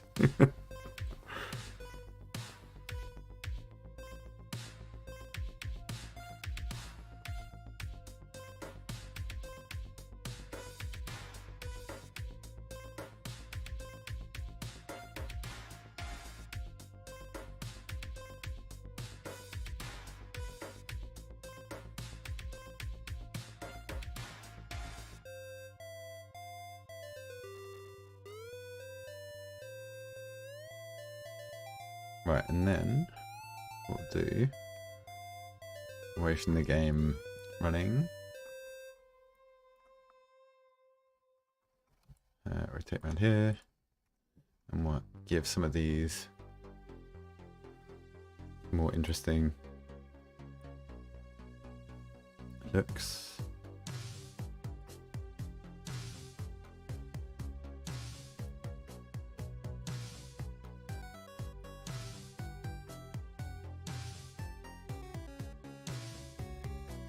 And then want to get here so we can see.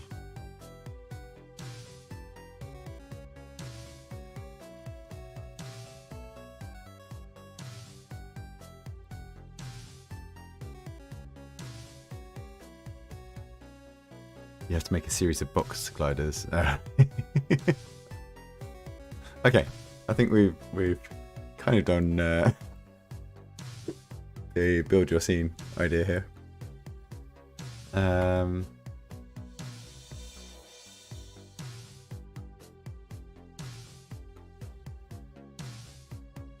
Yep, the ball bounced. The floor is lava.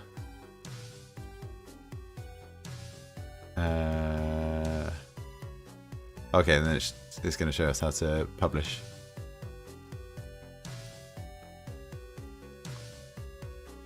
Now, I suppose the only thing left here would be to make collision with the lava destroy the ball.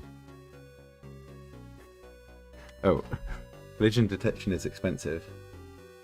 Yeah. You try to not use mesh colliders where you can. That's why it doesn't work with mesh colliders. Right. Expensive in terms of it uses up a lot of like CPU or GPU at the time of run. At runtime, or the time of execution. Yeah, okay.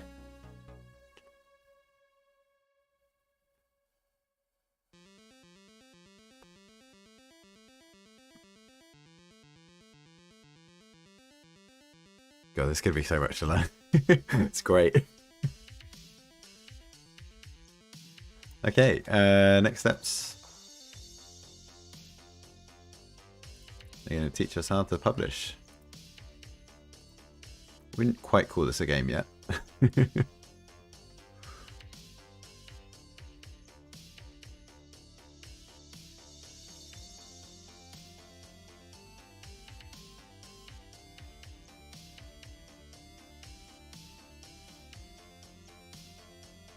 Primitive shapes like cubes and cylinders are okay. Unity has some nice cloth physics stuff built in that will only collide with primitive collisions. Right, okay. So it does some stuff out of the box, but if you want to do anything more unique than that, it's kind of out of scope of what the default option allows. That's basically what I'm hearing there.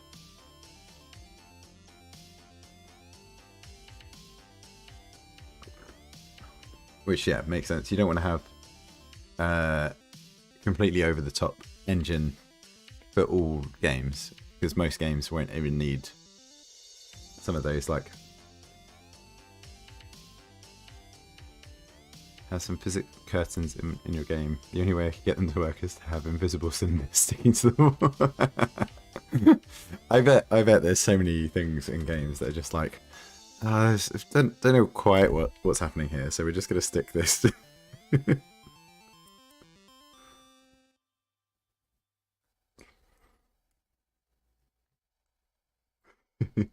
Nice.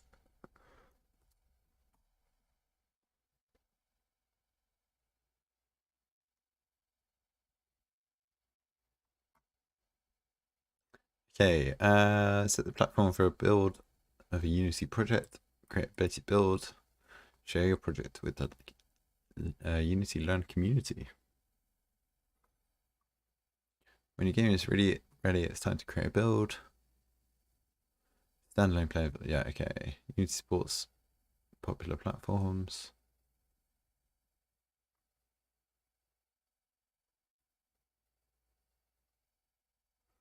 Yeah, okay. It's up to you to playtest, really. Resources available on a smartphone are vastly different than those on a PlayStation. Yep. You can publish your WebGL build on Unity Play or use other hosting. We're just going to go with the default here.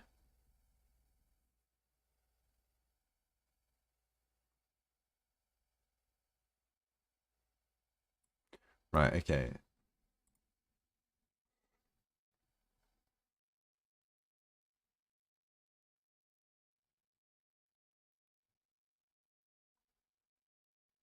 So in this tutorial, you'll create a WebGL build and publish it directly on Unity Play.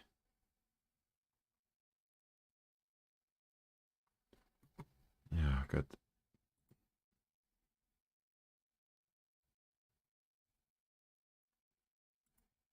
Can I not delete chat messages from here?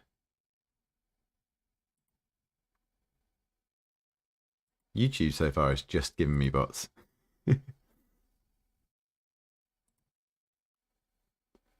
Right, so it should go from there. Did it not go from this as well?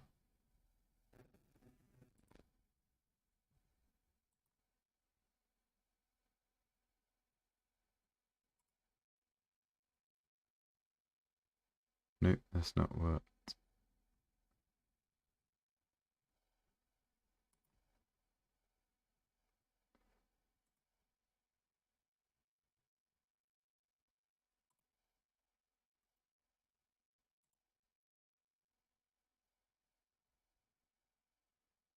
How do I delete that chat message though?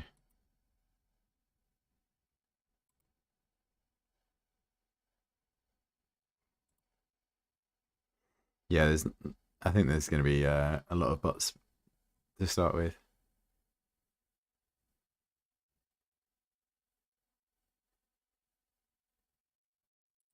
We just block the user. Does it delete the message? Nope.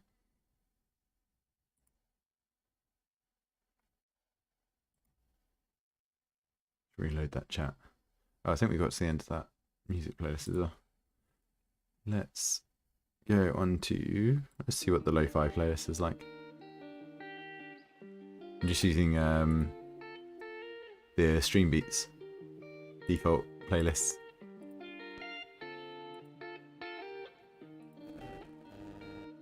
Just to be safe.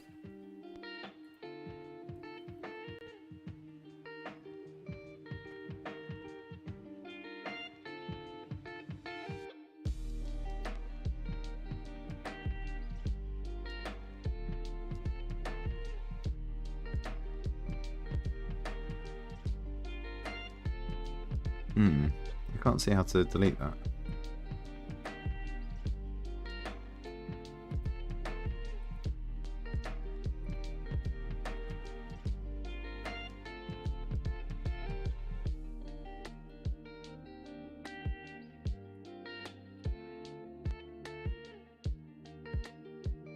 Oh well, just have to leave it.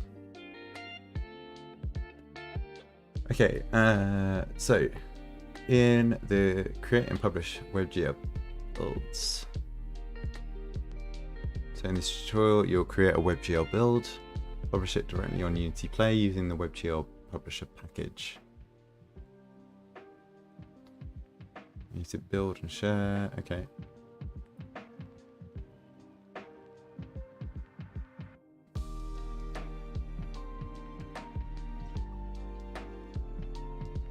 Open Unity Hub.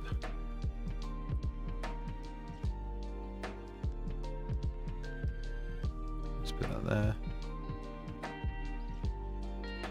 Select the projects tab, yep. Select the installs tab.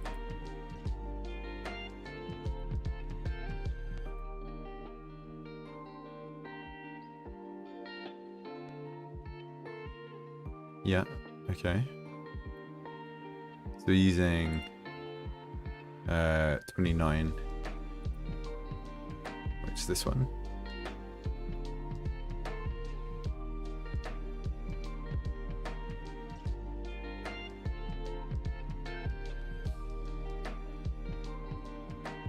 Add modules.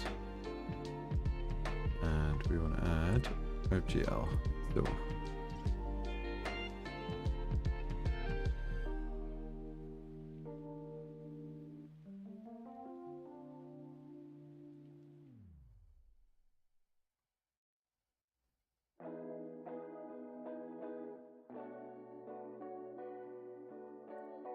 okay.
taking its time to install.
Okay, that's done.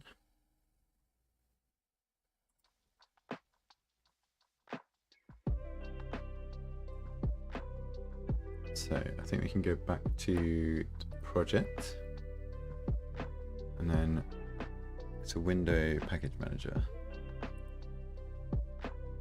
and then go to in project.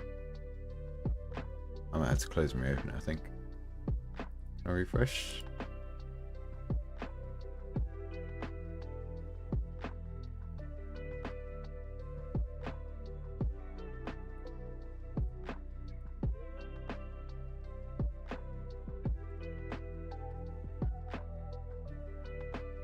I can install it from here as well. Why did it tell me to do it through the other version?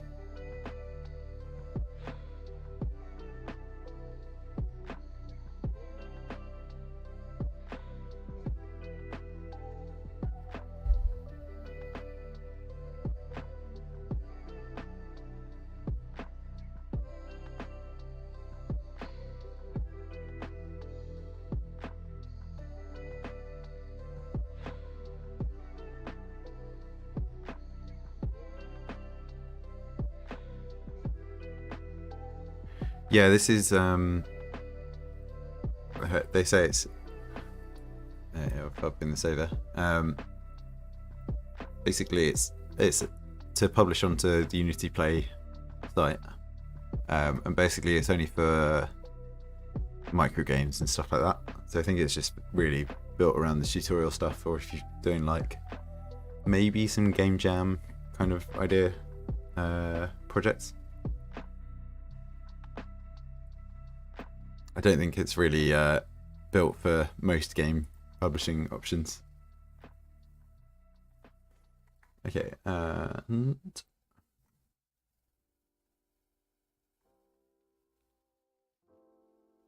currently have a preview version of the package installed. Okay, that's done.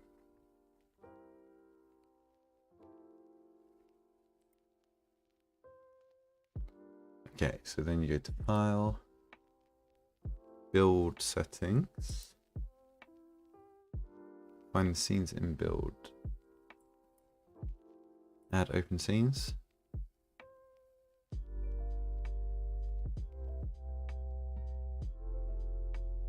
Okay. We want WebGL. It is installed.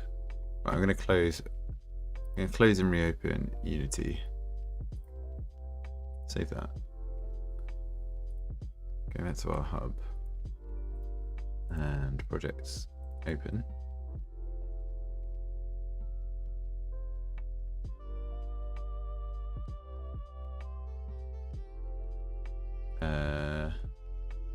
Shouldn't be. There we go. What?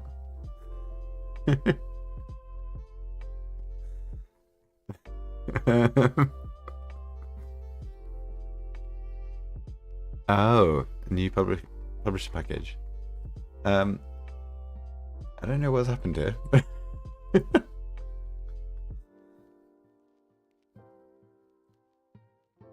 Have I opened the wrong thing? I don't think so.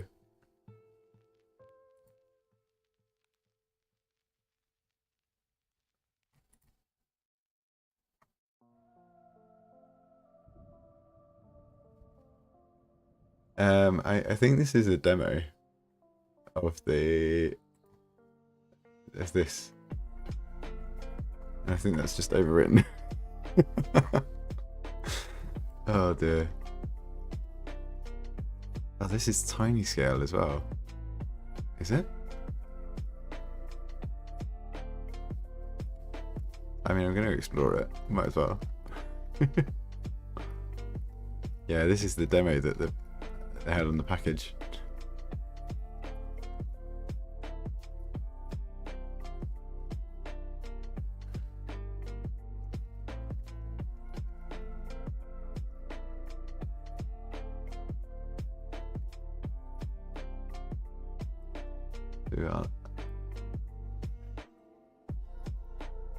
Well, I don't know what happened to our lava marble maze.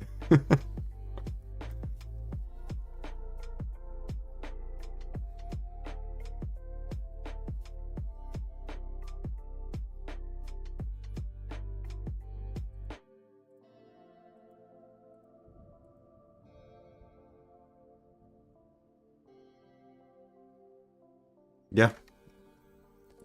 This is the only object that I've been working on.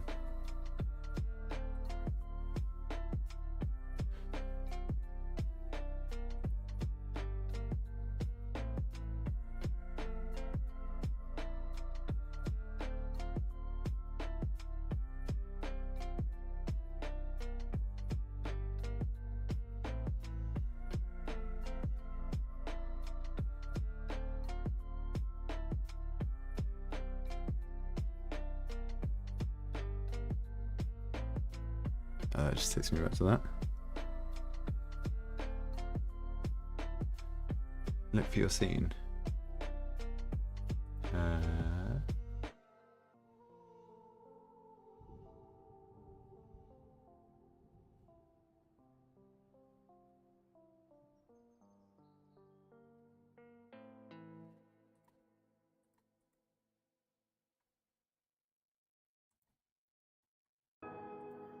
Yeah, I think this has all gone into this.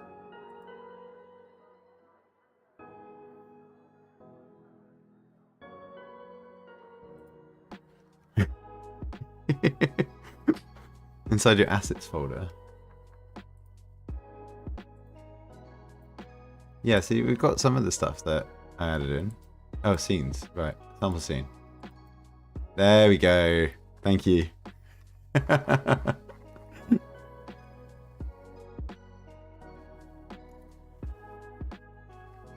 God, I'm so confused there.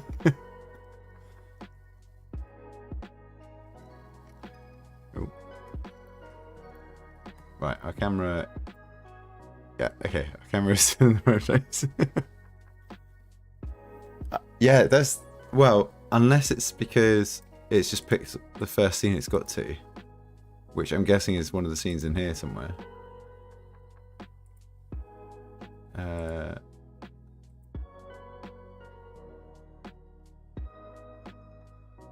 Oh, no idea.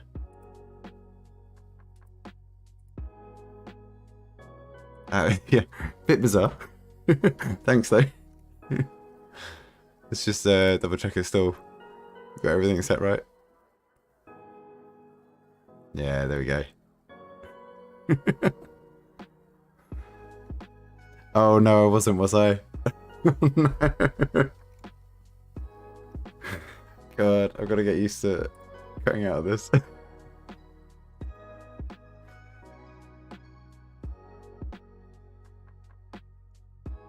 Right, so we're looking at projects. Can I remove that? Yeah. We want WebGL.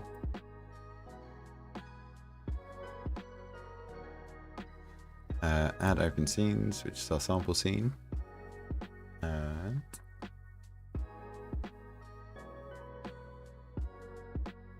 Oh, so if we've got main menus and stuff like that, you can order the scenes here. Select player settings. I'm not gonna. There are no player settings though.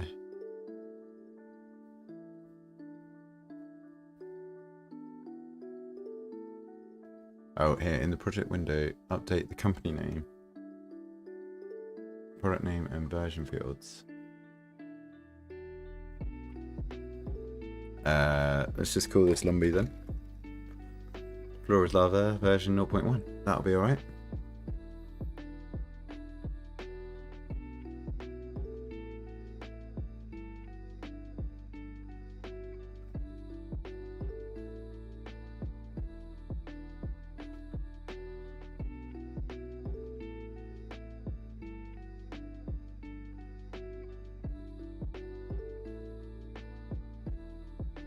Okay. And then you can add icons and all that kind of stuff here. I'm going to close that. And then it's saying find the platform selection and select WebGL, which we did. In most cases, a switch platform button will be present available at the bottom right. If this is present, select it to prepare to create a WebGL build. Okay.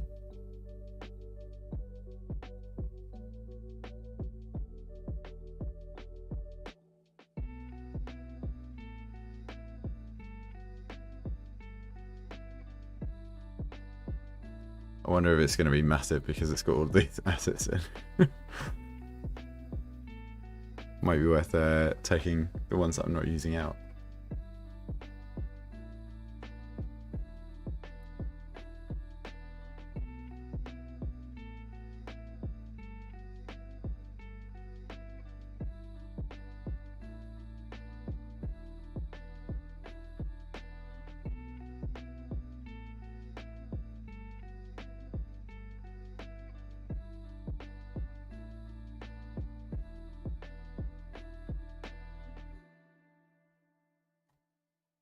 Okay. Now you're ready to build. Build and run. Create the build and immediately run it in the default browser.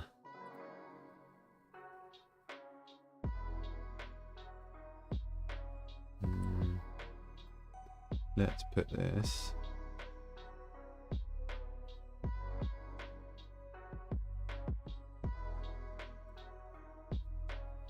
Just there.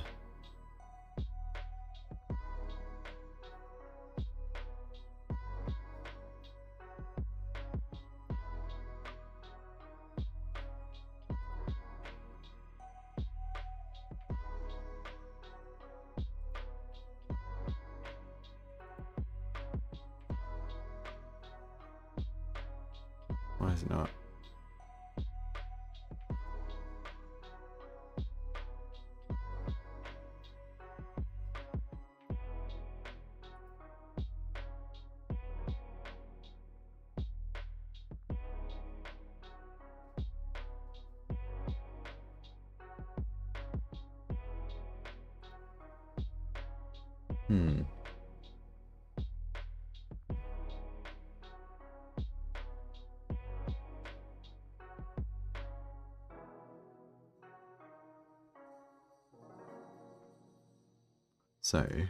So don't save it in the assets folder. Make a build folder separate. So let's call this builds.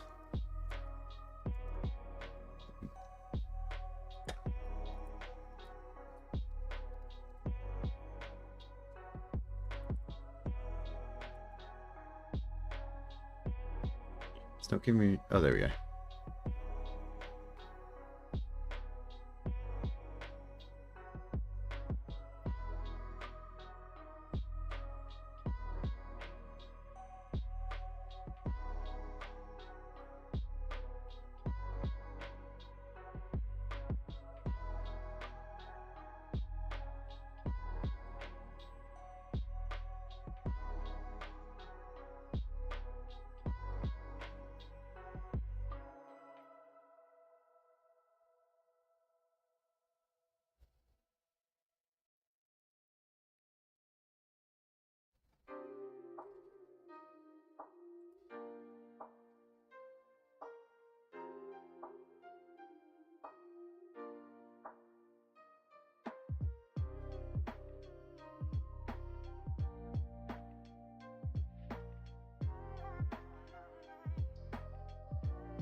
don't know how long this is going to take to build, so I'm just going to be right back.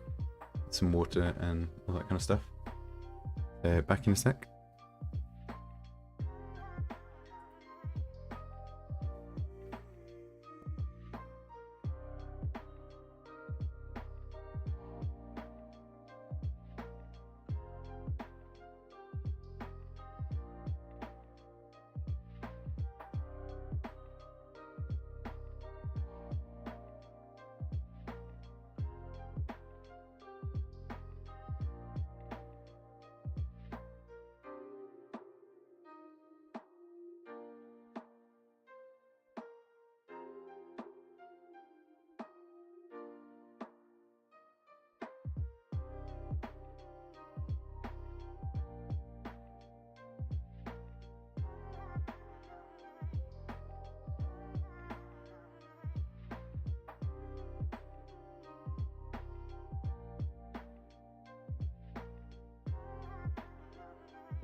Okay, we're still building.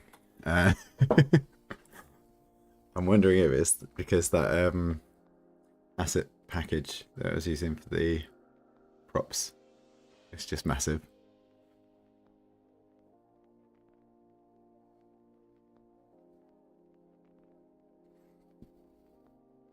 I would have thought that any assets that aren't used aren't compiled into the build, but maybe it doesn't go through and remove them.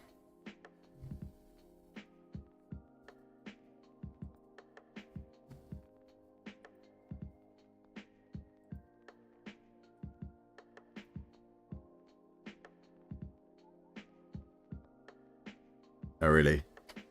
Always takes a while.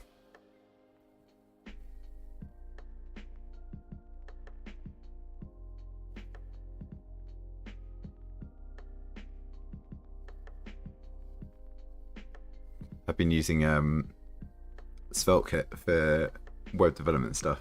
I've just got so used to things being like instant.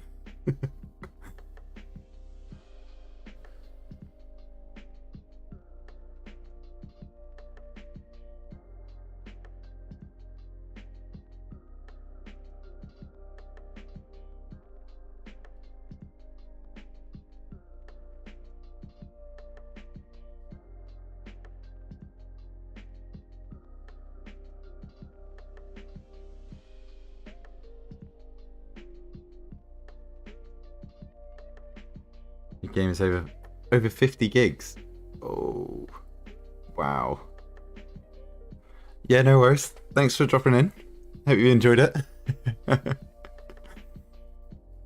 I don't know if I'll still be on in an hour or two. But I hope you have a good evening.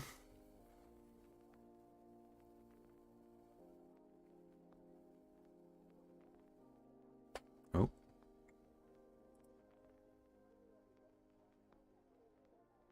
Oh. Sorry, yeah. Yeah, I had 50 gigs of files. I thought, sorry, I thought you meant you were going now.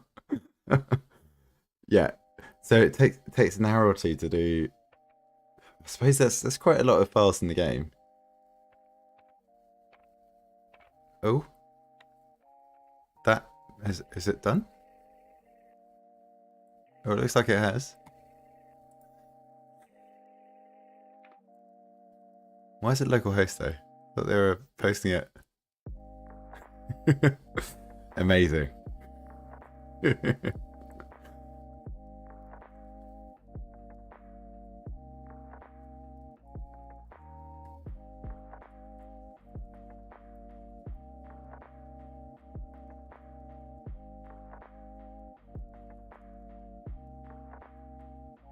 This can take some time and slow down other computer operations while the build's on the way. Okay.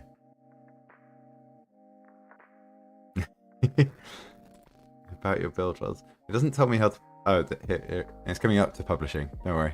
We're getting there. We're getting there.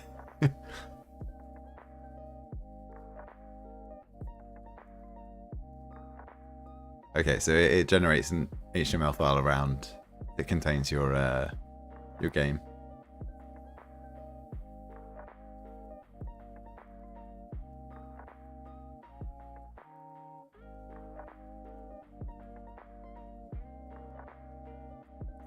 Markers completed. And then I just upload this to Steam, right? And then that's it, start making money.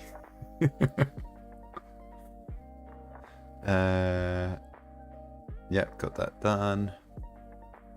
Unity editor. Go to main menu and select publish WebGL. Get started. $1 million. This, yeah. Everyone wants to see like a 2-second video of a couple of balls falling off of a slope and 2 landing in a pot.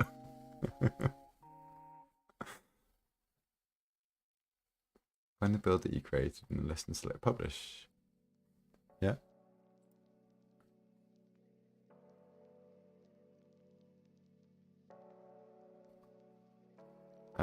Editor will then publish your build to Unity Play. This could take some time depending on the size and complexity of your build. Partway through the uploading process, the Unity Play page for your build will open. Yeah, I'm not going to bother.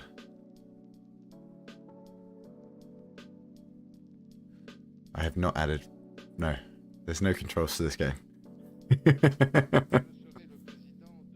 Yeah, sure. You can, I'm willing to part with, like, let's say 50% of all proceeds that I get from this particular game.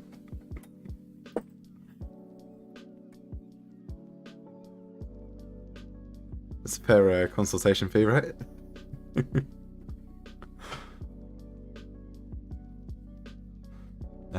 Name your build. Floor is lava. demo tutorial.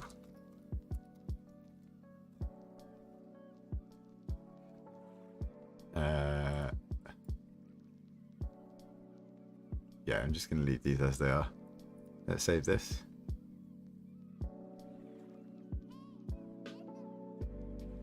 Not now. Close that. Okay. And then if I go to this website, is that just where it's hosted? Or is that because I'm logged in? No, that's just where it's hosted.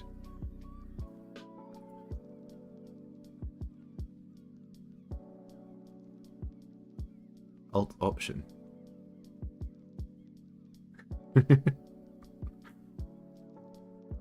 Well, that's the link if anyone wants to try it.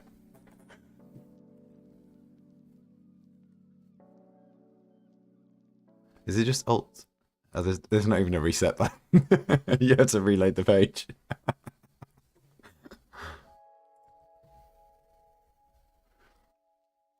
Is it just alt? Okay, just alt.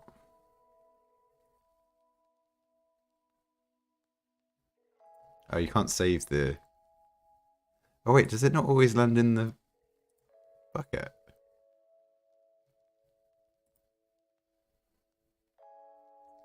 You got the high score. Nice work.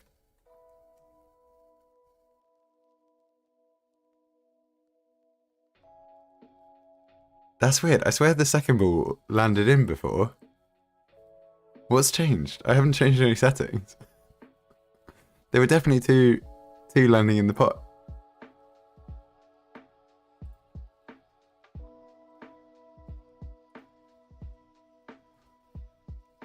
It must have tweaked one of the global variables when it swapped over to that other scene. It's just bouncing out now, yeah.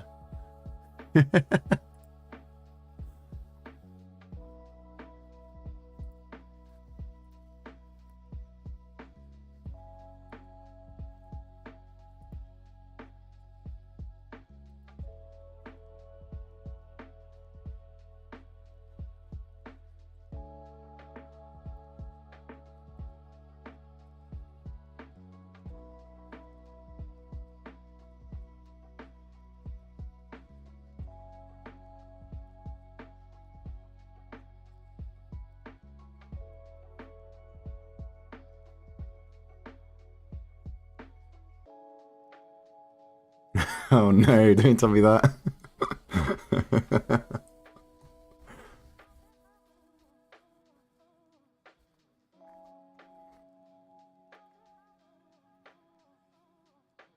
To be fair, it's because I messed around with the gravity and all that kind of stuff, so I can only blame myself.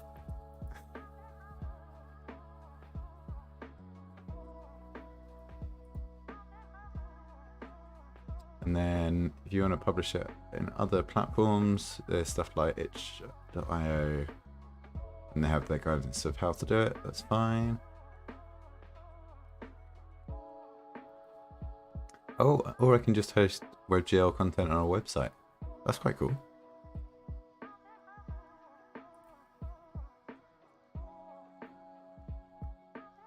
So I wonder if you could just use it for like normal animations as well.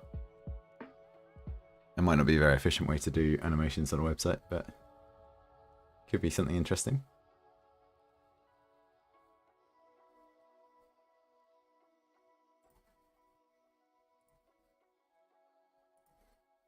Cool.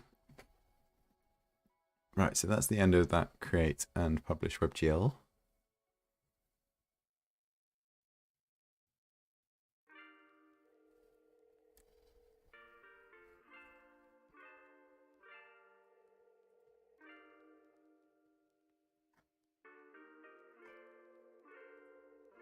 Right, back to here. Submit your project, that's all done.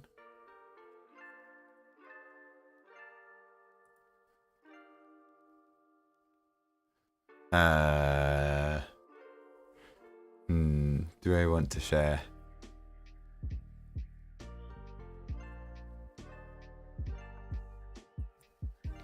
Go on then.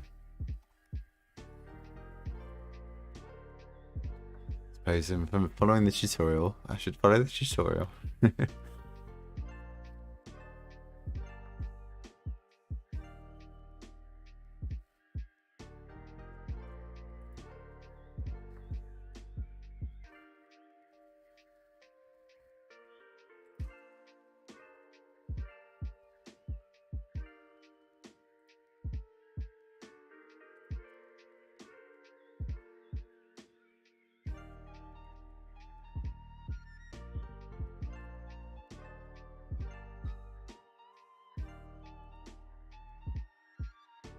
Right, should we have a little look at some of these other ones?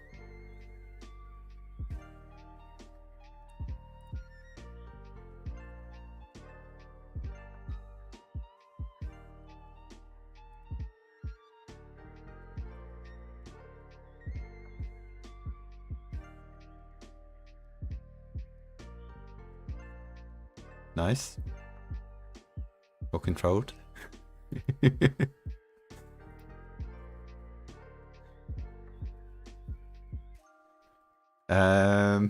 This looks like a bit more than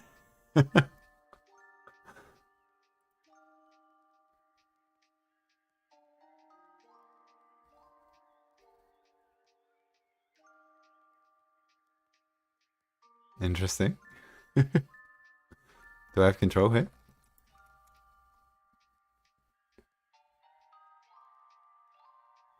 This looks like the structure that we made in the previous tutorial, actually. You just put a different material over it to have this image. No, I don't think anyone... The ones I've seen so far haven't used other assets.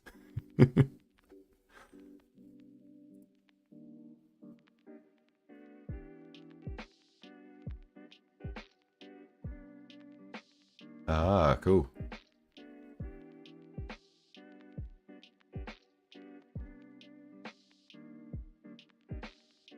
So I'm guessing these are either planes or cubes stretched out into two rectangular objects. Nice.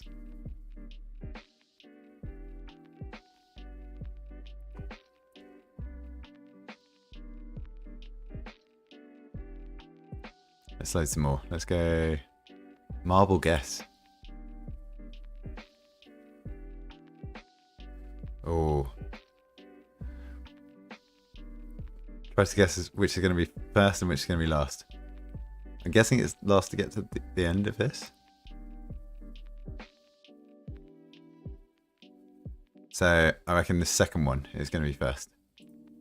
And the last is going to be the one next to it, the grey one.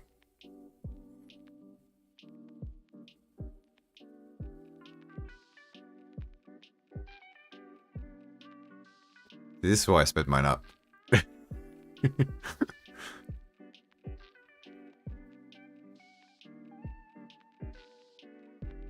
Oh, no! Stupid yellow one.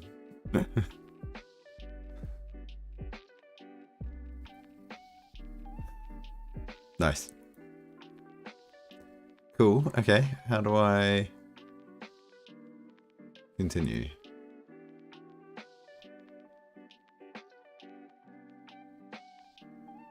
Getting started with scripts. Here we go. This is where all the power comes in, right?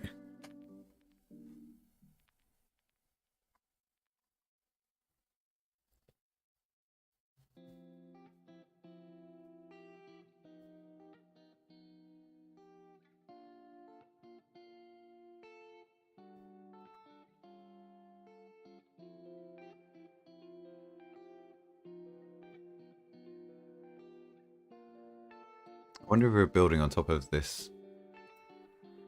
I think it would probably be good to do a new project for this when we do this. What's the expected time? About 30 minutes. That should be alright.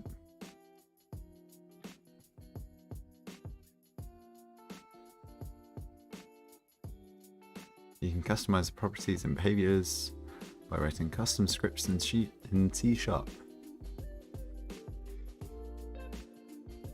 Hello world component added to the game object. Go use scripts to manipulate what appears in the inspector window.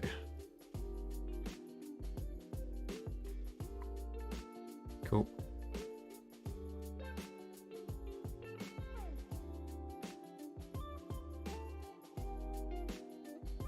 Yeah, standard IDEs.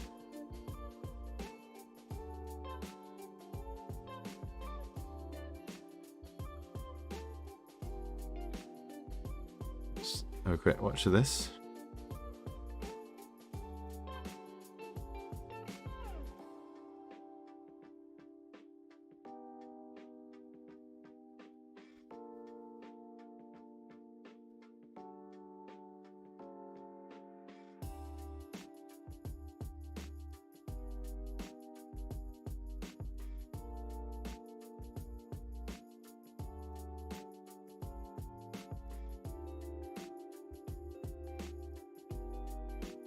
Cool.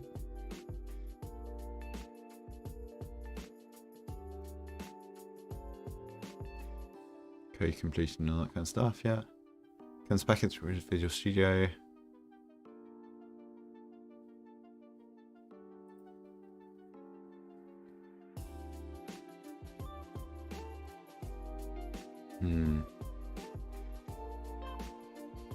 Now, I normally use Visual Studio Code for most of my programming, rather than using a full IDE. Okay, yeah. So it's something that you can use for this, right?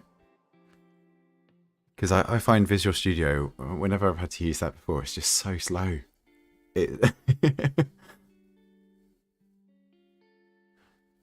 Yeah, I think I'm going to be sticking with code instead then. Oh, perfect. Thank you. VS Code, Unity.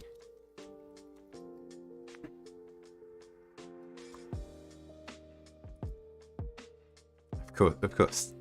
They know what they're doing.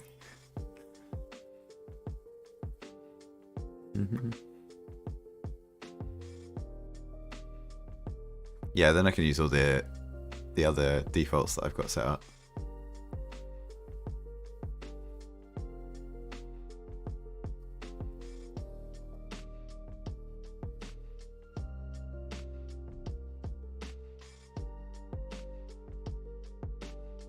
Oh, I've got the extensions for it as well. Even better.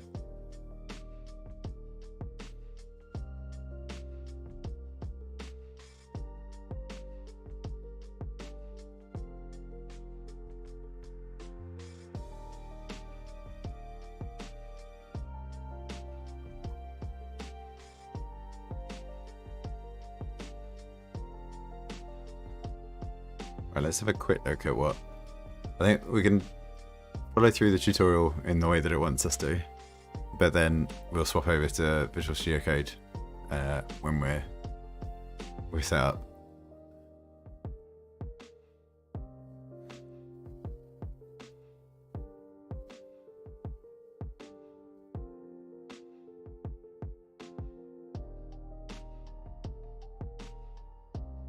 Okay, so we don't have to go with VS Community.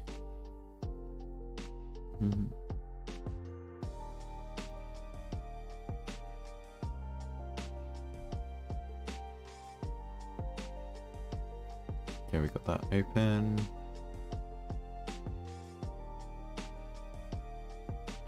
So your IDE, so your preferences window. Edit preferences, external tools.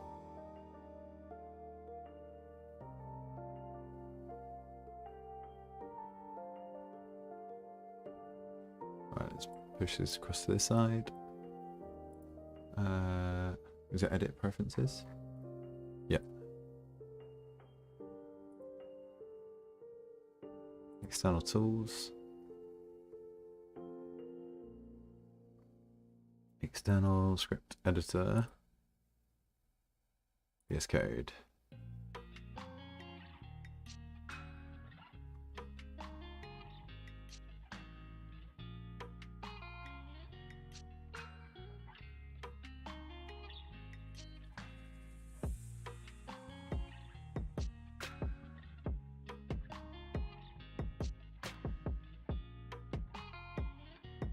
Close preferences window.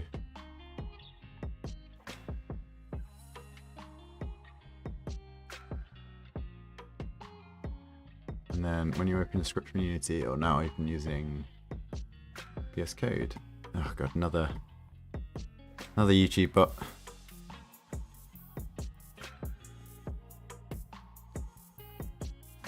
Put user in timeout. See if that does anything different.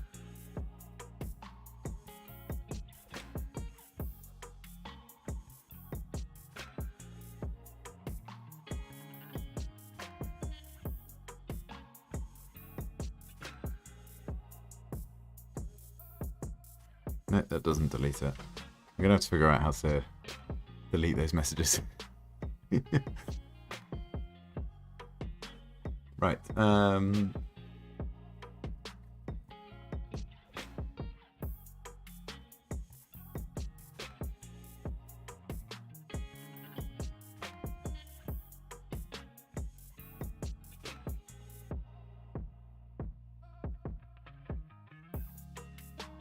Can I create a script?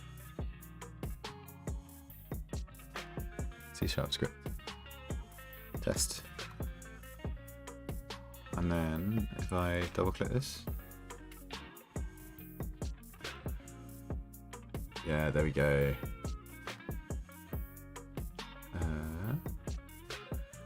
Right. I trust the authors. Not of all files. Because that would include assets that I'm downloading.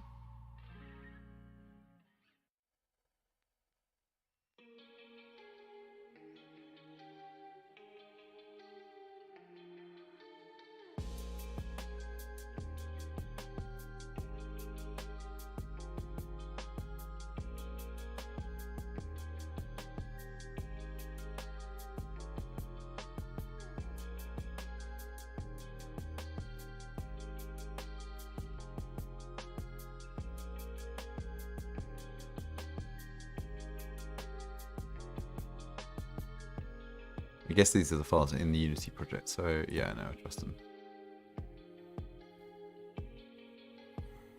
Okay, then what we're going to need is some extensions. So we want a C#.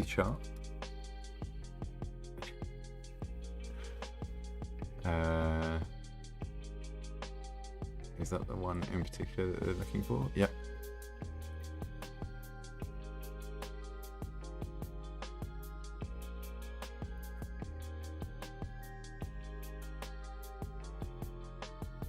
Yeah, I think I'll be okay. I'm always a bit cautious over all that kind of stuff. .NET Core couldn't be...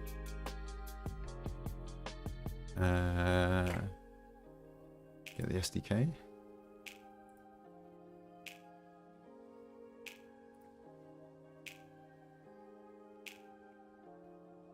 Uh, 64.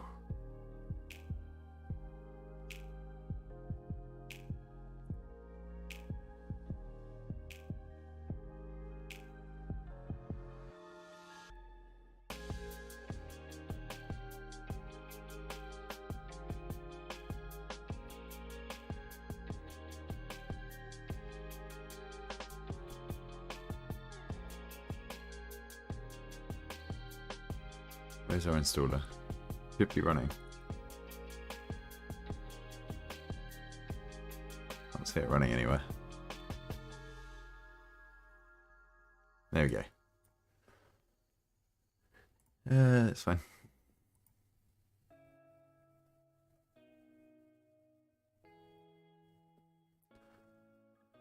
Didn't know when you started Unity, it picked it up pretty quick.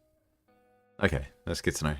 I think, yeah, I've done, when I was at uni, I did projects in C, and then we did like a module of C# and a module of C++. And I've done some projects in C before, but I think it's quite different from C#. But yeah, it should be, normally once you know one programming language, it's not too difficult to switch over to others. There's going to be bits that will take time to understand, but Should be okay.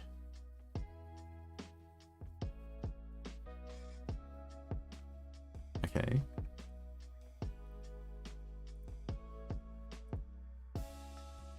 So I've done that.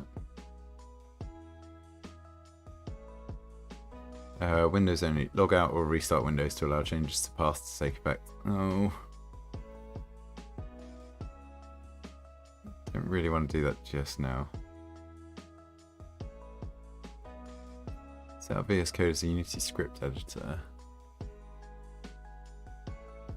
Just have a quick look what that's that.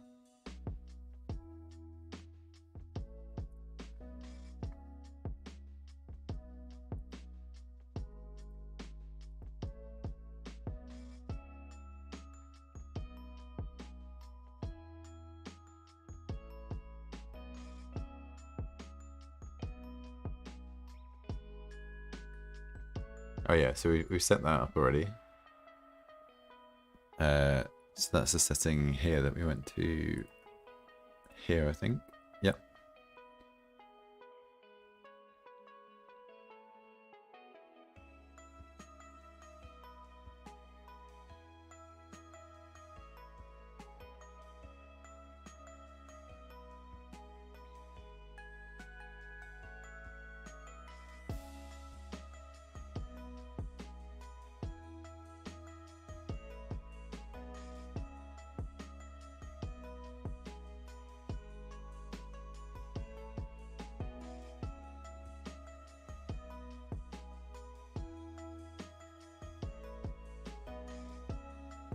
Few topics that will help your basic editing and C#.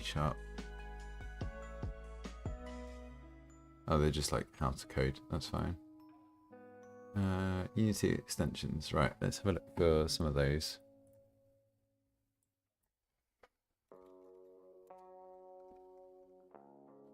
So yeah, debugger for Unity, Unity tools, Unity code snippets, Unity snippets. Let's have all of those in.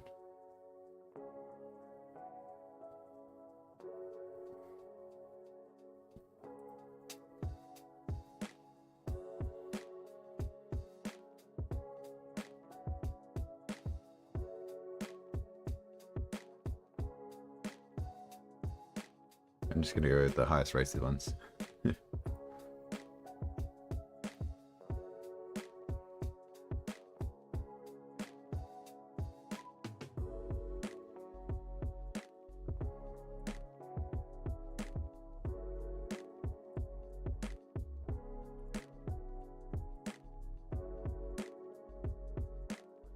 Yeah, they're the right authors. It looks like these two are trying to be copycats.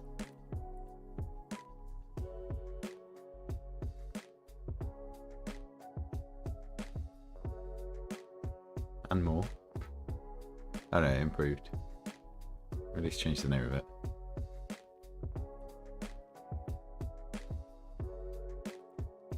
Or maybe they're for different versions.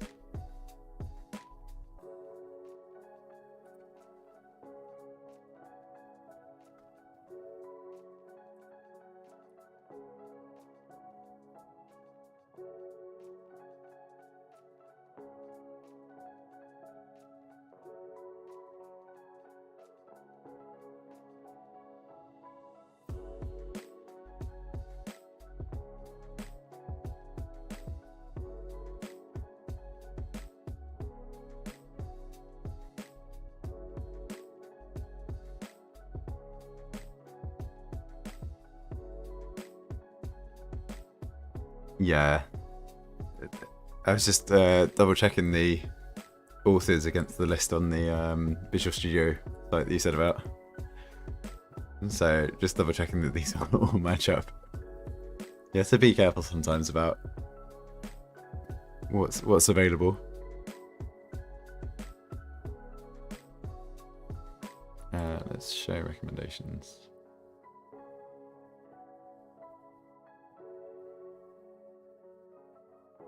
Not okay. That's fine, that's fine.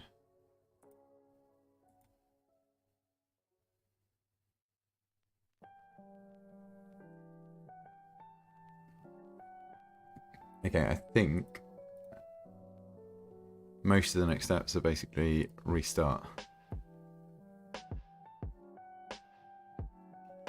So start VS Code or Unity running. Close you. Close you. Unity Hub I'll close as well, just in case. Yeah. I'm just going to download this in case I haven't got it. To the .NET IntelliSense. Do I want the developer pack? Yes.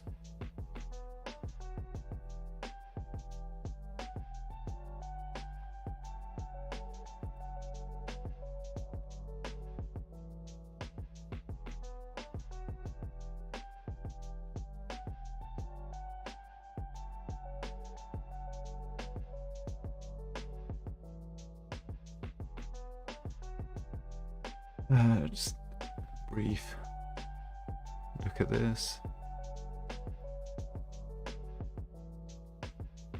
Okay.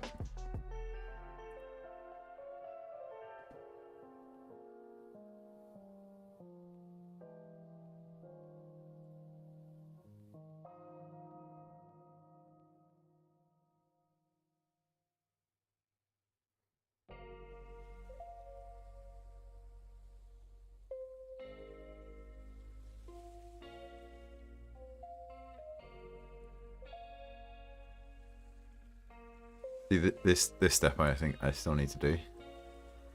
But obviously restarting my laptop's going to end the streams. I'm trying to avoid that if I can.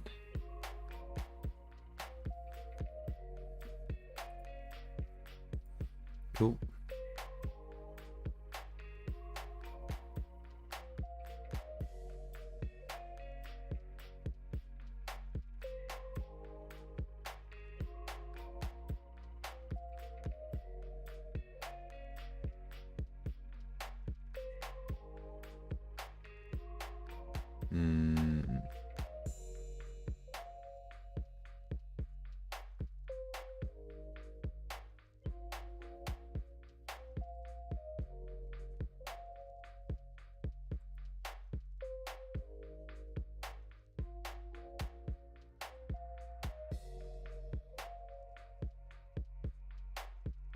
Don't need to bother with this.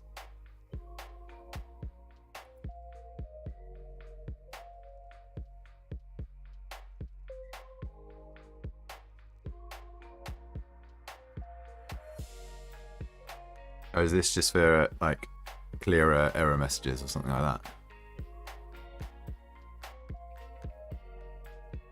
Okay, cool. Yeah, I'll ignore that then.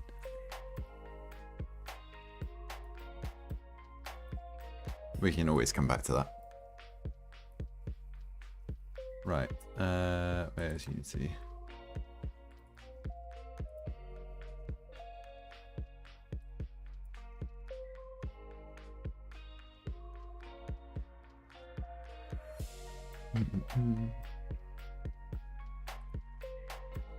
Okay, we did this. And then we're going back to our Flores Lava.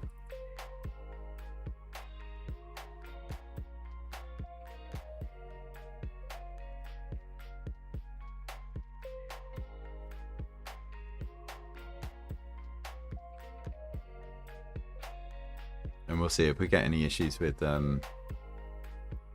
Visual Studio Code opening due to the path thing. We might have to do a laptop restart. Okay. So I think I'm going to get rid of this for the time being.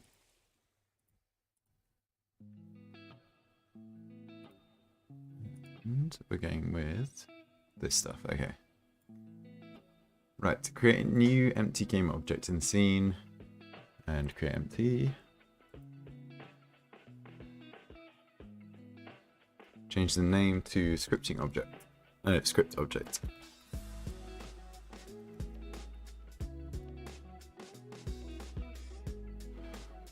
Okay, then add component, new script. You, new script.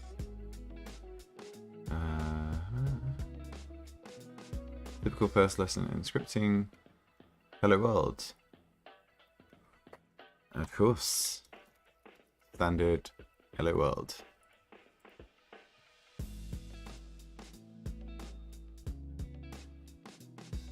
Script now appears to the empty game object as a component, and it also appears in your assets folder. Does it? Yes, it does. Double click the new script to open it in what they think is Visual Studio, but close enough. Cool, next steps.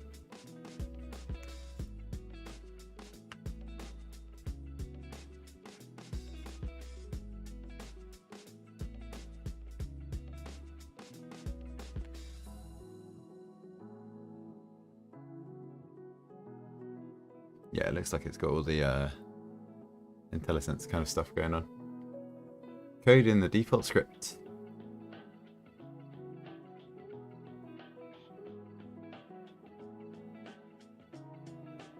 Yeah.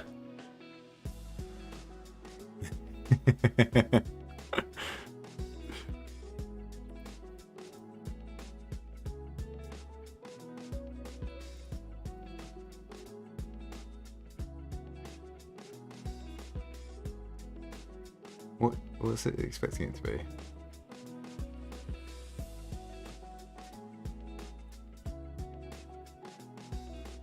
Oh, is it American spelling?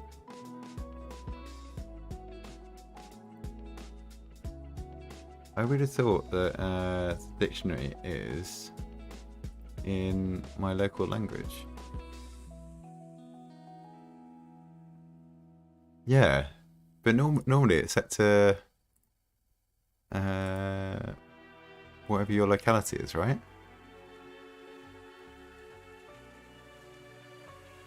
Which I can't remember where the setting is for that.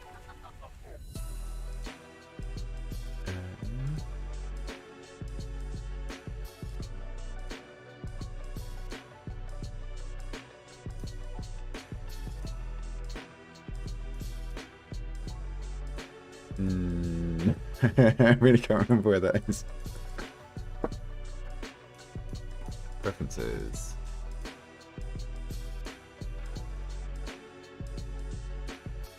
Put spell check in here.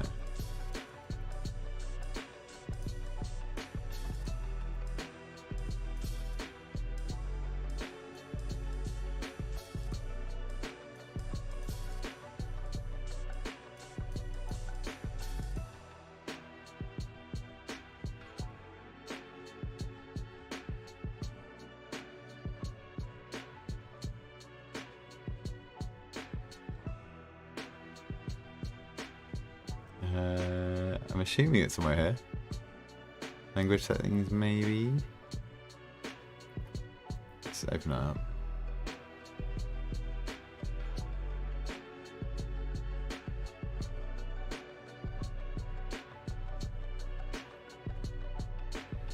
No. Okay, I'm just going to leave it as is for the moment. I'll figure that out at another point.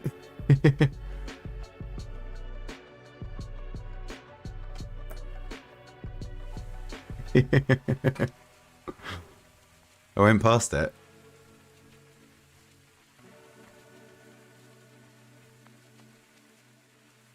Right, let's start at the top. See where it was. No. No. I want it enabled. But it's just annoying that it's going to be American English.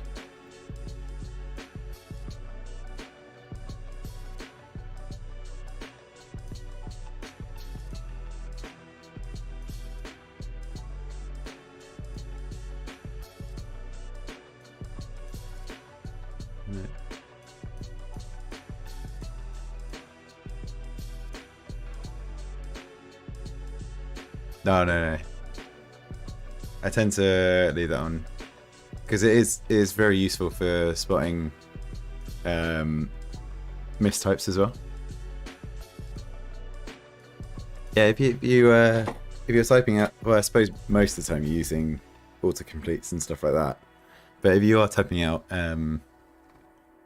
variable names and stuff like that, and you mistype, it's very good at picking it up. You just need to get it to include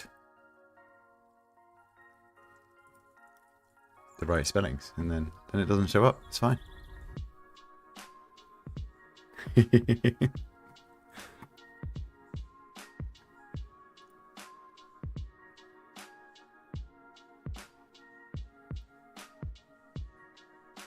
Okay, so this is just going to tell us how C# works.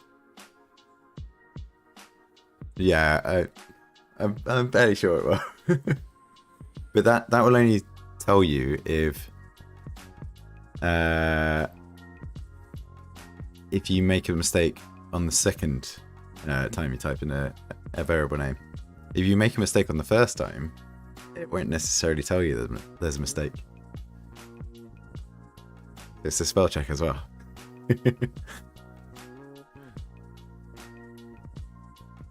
Okay, in the code you'll see public class already set up. Hello world.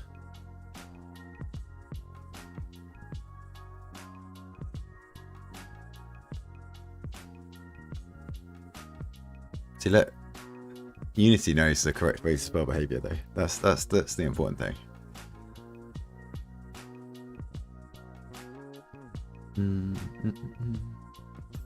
If you change the name of the script, you also have to change the name of the public class. That's fine. Start and update. Start function runs once at the beginning of each game, and update runs at every frame. Ooh. Okay.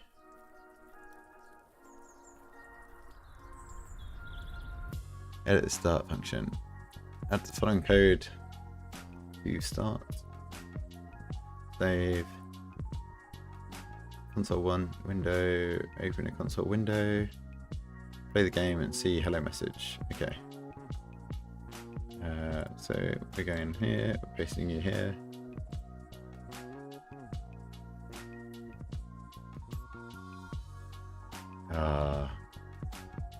I was hoping I've got the auto formatting that I've got in my JavaScript coded. Error. Oh, because I've tried opening it multiple times, that's fine.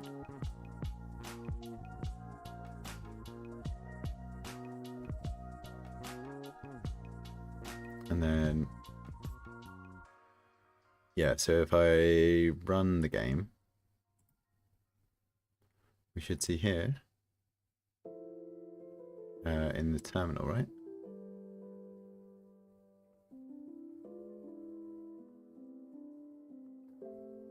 Maybe. What does it say? There's a console window. Oh, in Unity. There we go. Hello world. Yeah, in Unity, yes. Thank you.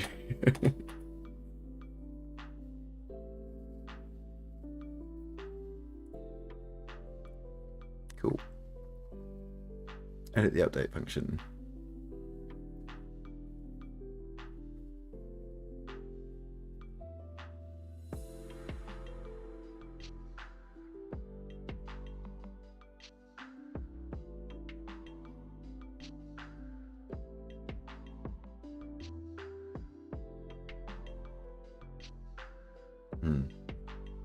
Yeah, so that's going to run lots when we put this in here. Get rid of that at the end. And yeah, when we run now. Oh, is it not going to like it? I was running. No. Oh, it looks like it was alright with it. Yeah, and then we're getting loads. Loads of frames.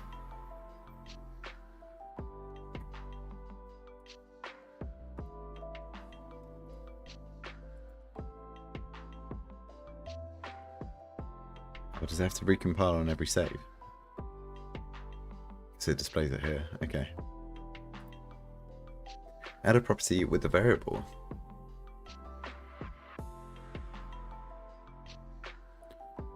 Okay, so we've got ints, floats, balls, string. In transform components you've used, the float values, yeah. String is string.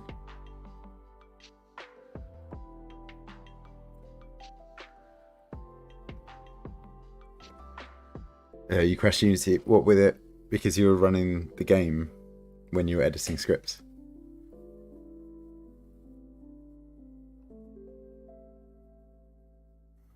It's gonna be a lot of fun and games with that.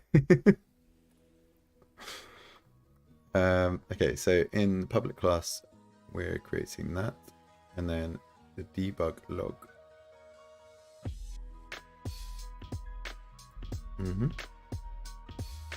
Is it outside of start? I think. Yeah, outside of start. So put you there, and you in here. No. Fix this. And then we can click this off again. Don't need that there. Right, saved. It wasn't running. It's not running. I don't know what this is expecting to do though. Oh, it gives me a new field. Right, okay. I was like, I haven't signed anything to my message.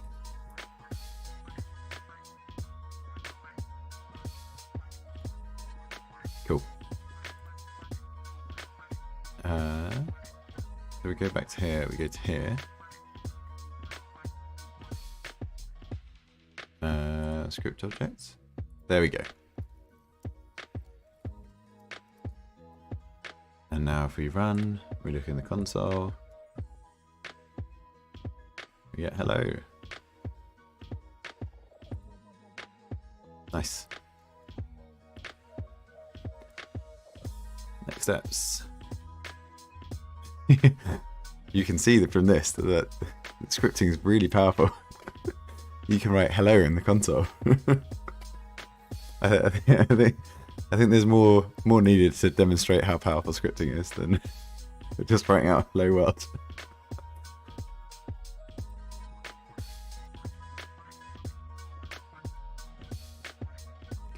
Cool. Yeah, literally like the minimum amount of output that you can get out of a script.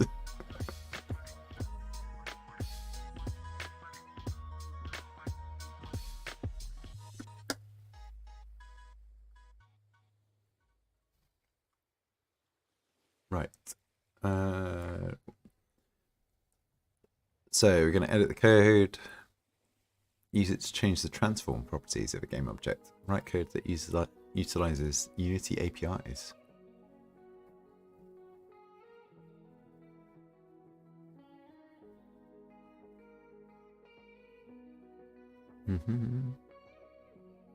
Okay, so this is where you can get completely lost in documentation if you want to.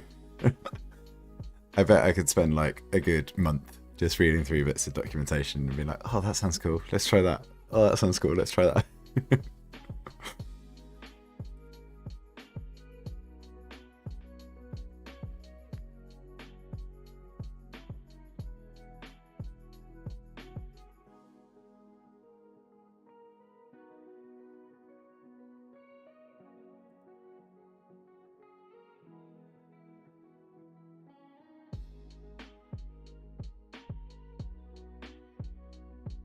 Okay. So we're going here, we're going a new empty. Wait, do we call it script object again? Is that what they're suggesting?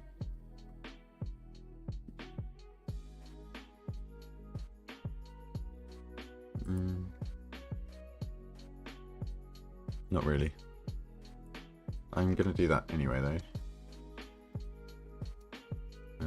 Script.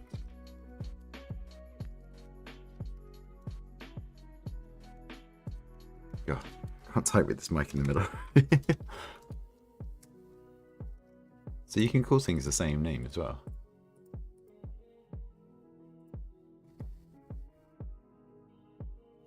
Add component, new script, call it that. Create an ad. Yeah, it's all like software documentation is always a maze, though. I'll be prepared for that, I think. Okay, now let's move this onto the other screen. Okay, so add the scale property in every frame. You can experiment with how much you want to make it grow by adjusting component properties in the inspector window.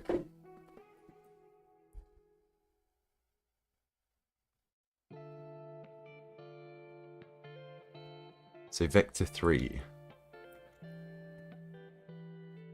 So vector 3 is, I mean, I suppose technically that's where we want this. Representation of 3D vectors and points. Okay. Very public, so it appears in the inspector. Start a new line, transform. Dot.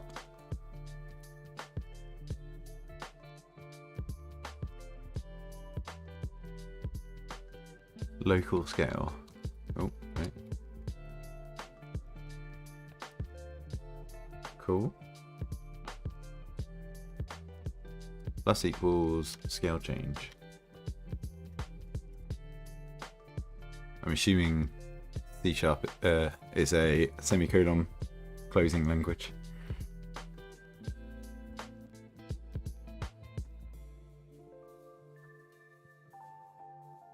Is that it? Wow. So this is where you can break your game super easy by having it getting into ridiculous levels straight away. So we go back to here. And we do 0.01. We're adding this every single frame. Let's go 0. What? Maybe.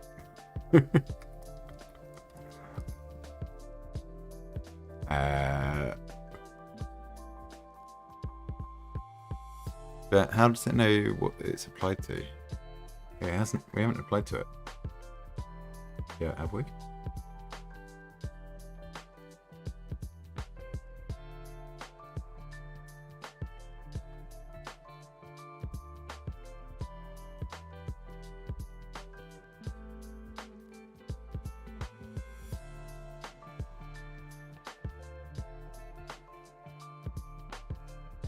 Oh, okay. If we select sphere, in the inspector you'll see the component, which I don't see the component here. So just on the default? Have I missed a step where I was meant to select it in the first place?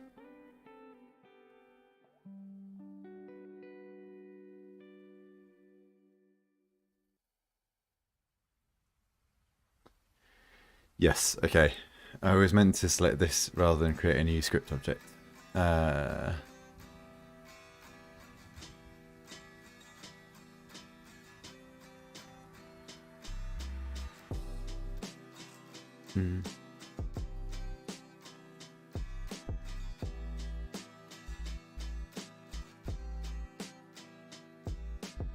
I do this, add script. Not that. Transform.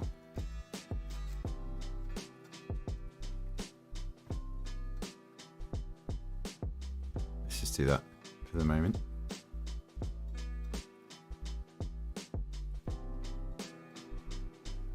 Let's see if we can do this from memory. So we want a public vector 3 called scale. What was it called? Scale. Let's call it scale for the moment. And then this was transform dot local scale plus equals scale. It's basically what it was, right? Scale change, right? Yeah.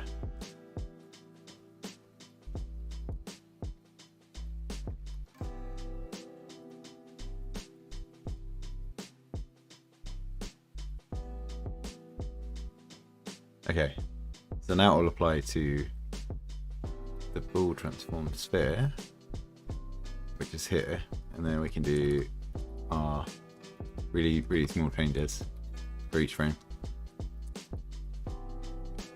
I bet this is one of the ones that drops straight off the side. Let's see what happens.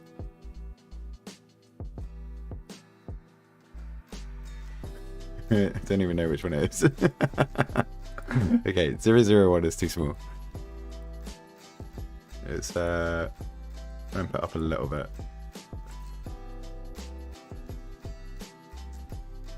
I don't know what frames per second we're running at, so I don't know how high to make this. Oh, there we go. We can tell which one it is that time.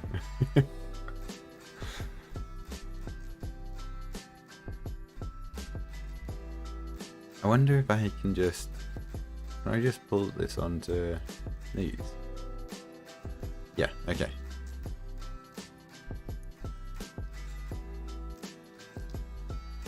Let's see this one. Grow massive.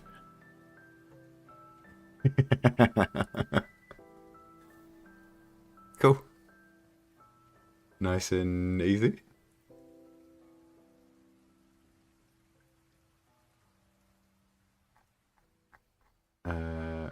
Markers completed.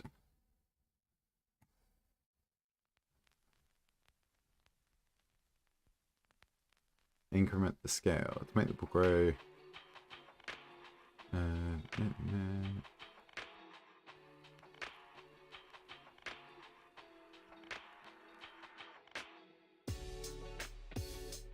Oh, I've just gone back.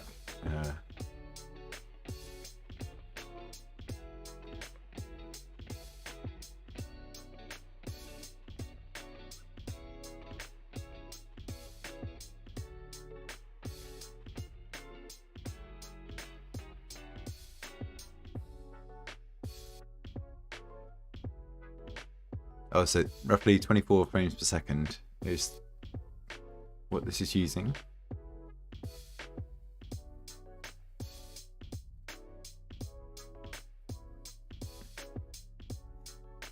I mean, I feel like we should just do full transform just to see.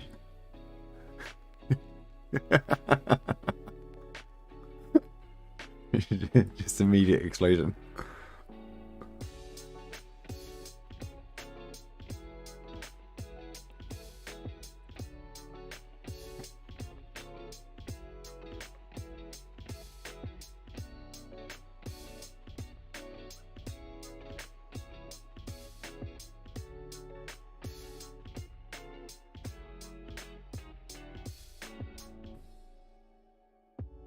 Okay, try more transforms.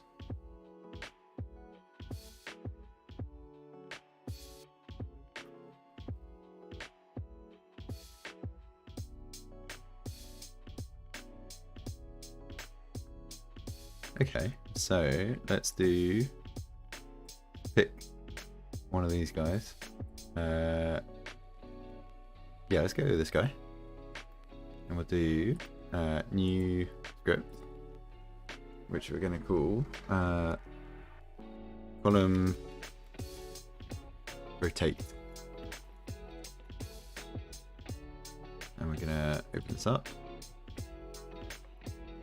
And then we can use public vector 3 rotate change. And in our update, we're going to go transform dot rotate.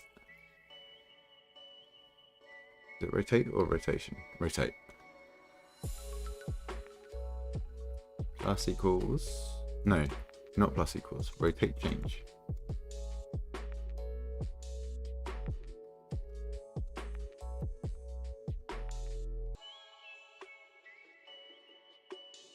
And then when that updates, we go back to our column 3, was it? No, 4? 2? There we go. And which way?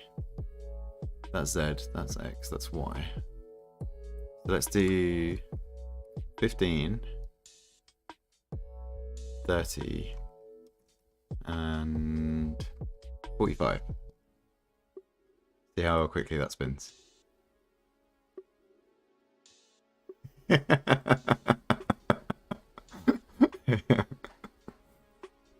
Yeah, I suppose 45 degrees a second is... no, 45 degrees 24 times a second is pretty fast rotation. So 5, 1, and 3 instead.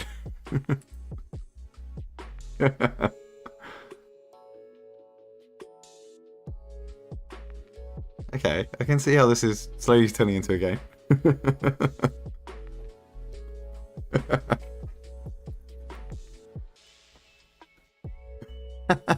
We've got this giant ball.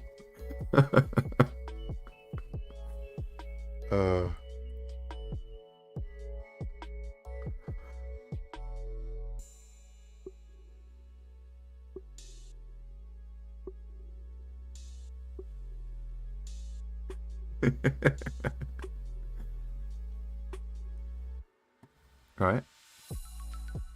I mean, it can't be too different to what we're doing here.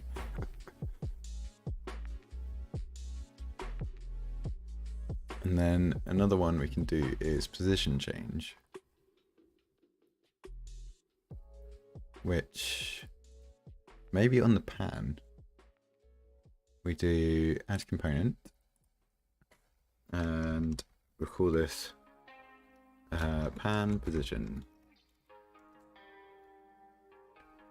and we'll open that up.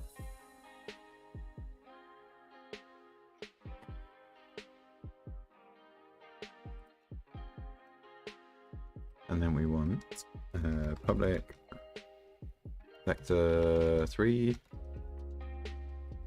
It's vector 3, isn't it? Yeah, you just needed some time to load.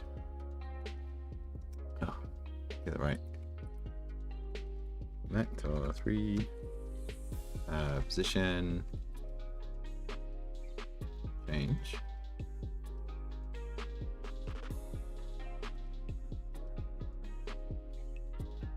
And then transform dot position plus equals position change.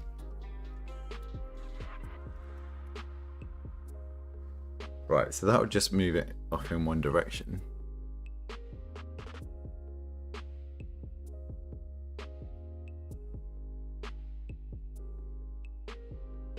So I wonder if we do a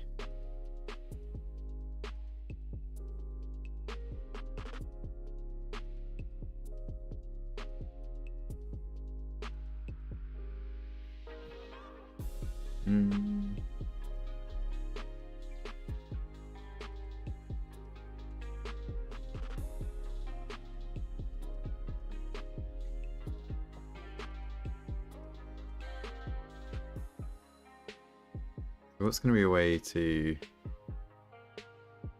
get this going backwards and forwards?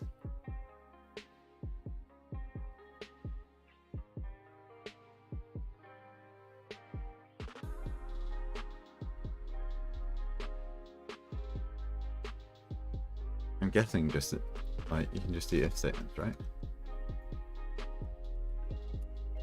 What's the if version in?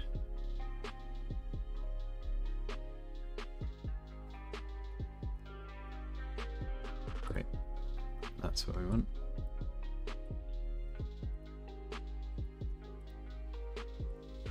Let's just see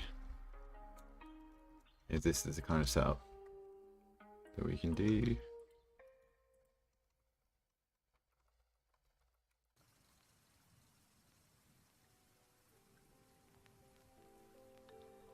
And then we'll make a new private bool direction. Oh, thanks for the follow. I don't know. Where's that come through?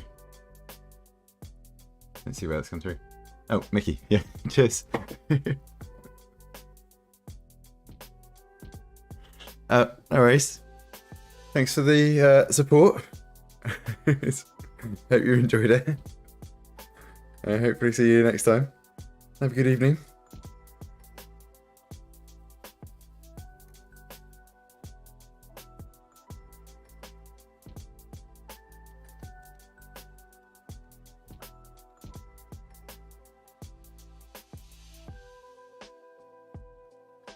So private bool reverse.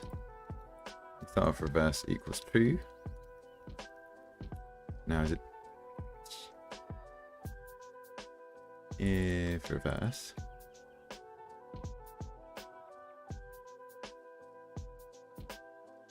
actually let's make this an int.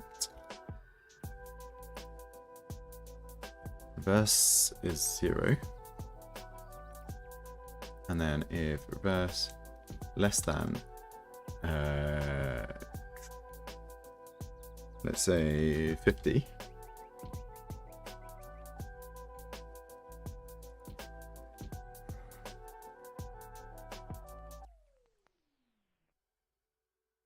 that's how you get rid of them.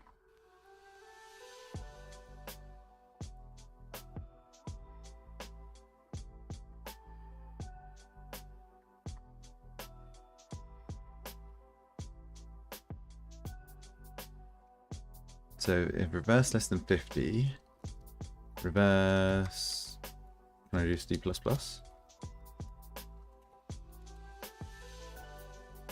Looks like I can. Else, so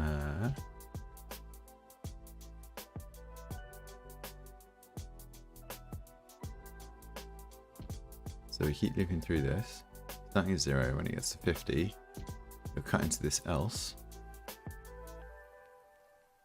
and it will start going backwards.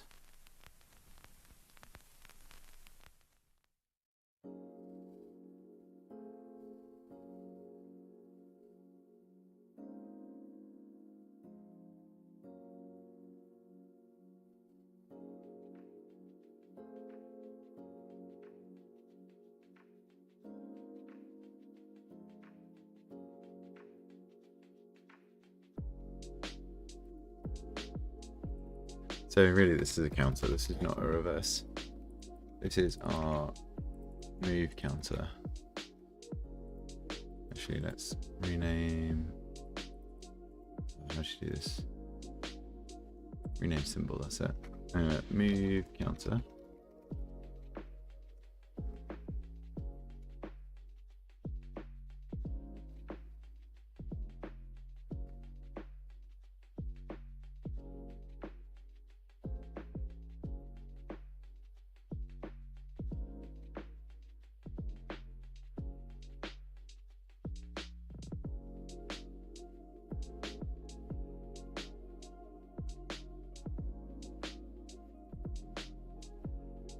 I'm guessing a while loop will be the same.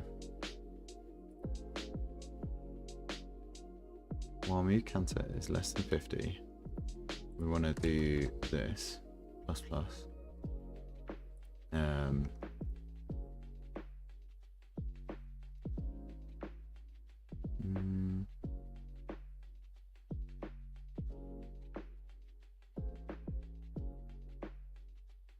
God, I haven't used these kind of setups for a while.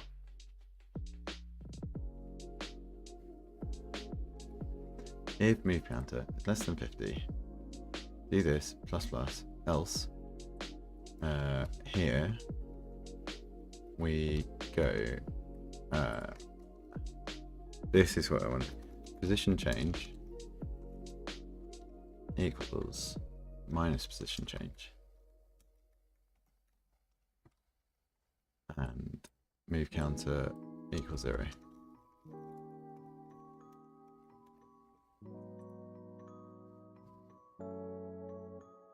Maybe. think every 50 frames it should go back and forwards. We'll have to see.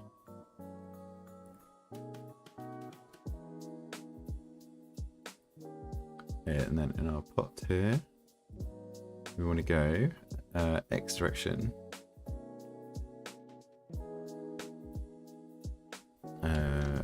By, let's say, not 10. 10's too much. Just 1. No, 1's a lot. 0.5. Y, we're going minus 0.5. And Z, we'll go 0.25. Who knows? Let's see what happens. It's a bit fast. It is going forward and back, though, how we wanted. And up and down. It's a little bit too fast. 0.005. Minus 0.00. And Z will be... Let's try that.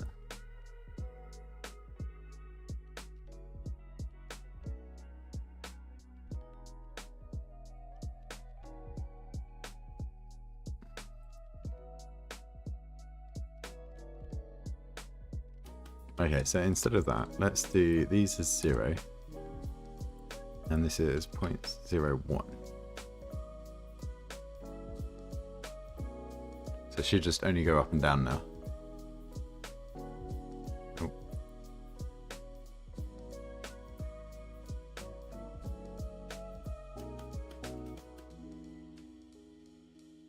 And we still catch one. Nice. Okay, cool.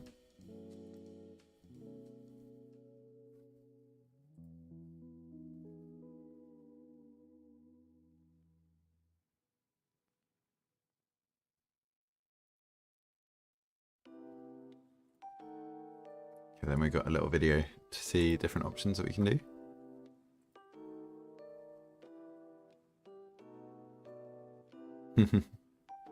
Nice.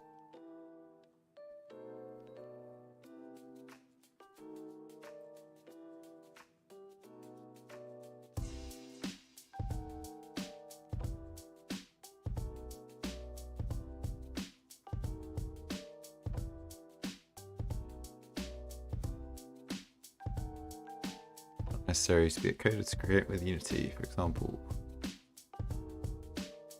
Animations don't really require code. You can use visual scripting. You can use assets pre-made using Google. Yep, you can just copy paste. I mean, that's what most developers do anyway. Mark step is completed.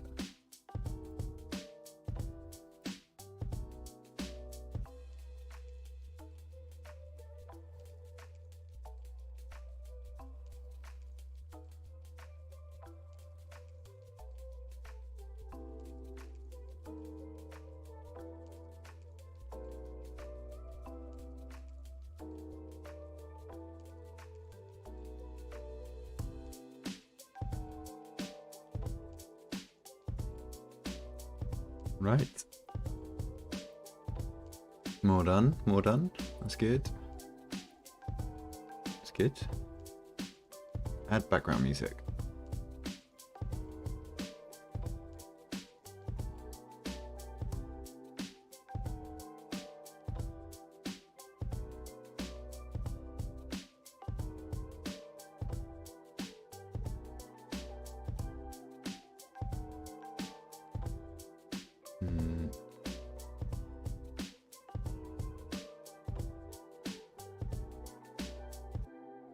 I think we might save this for next time. We're going for 3.5 hours. Yeah. What's time? It's only 10:30. I'm going to do a quick break. I'm going to grab a quick bite to eat, and I'll be back in maybe like 10 minutes or so. That's probably the best option here. So, let's just edit that message. So we got our timer. Should give a good indication. And transition. Cool. All right. See you soon.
Right.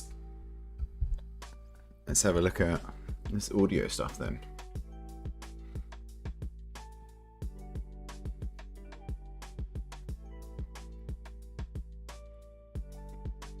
So,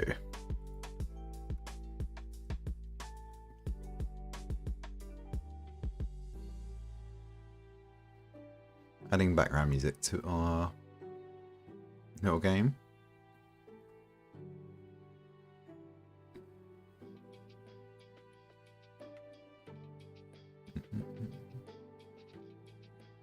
Also simulates the way sound waves interact in a physical environment. Audible sounds change depending on the listener's distance from the source, and even on the physical characteristics of the material between the source and listener.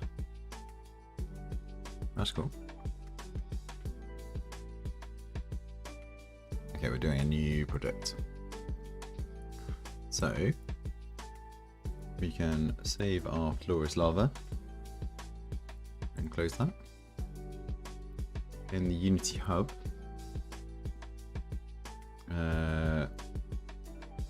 let's go here, create a new project using the URP template.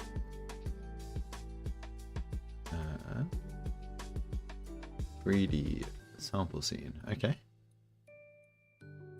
Universal render pipeline.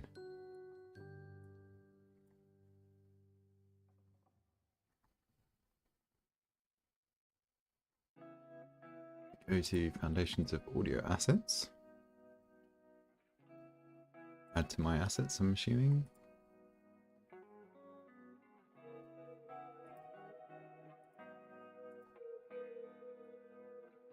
Download and import.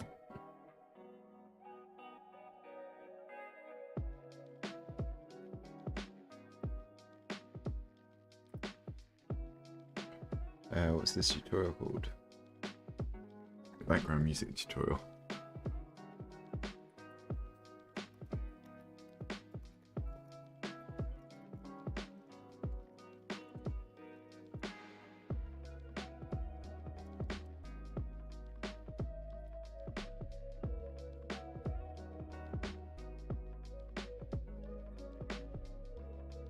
Okay, and then when it opens, open the scenes, double click essential audio scene, to open the example scene. Okay.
Taking its time.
There we go. Okay.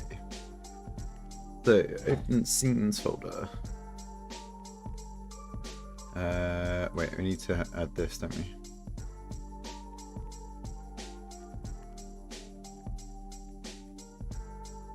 Download and import.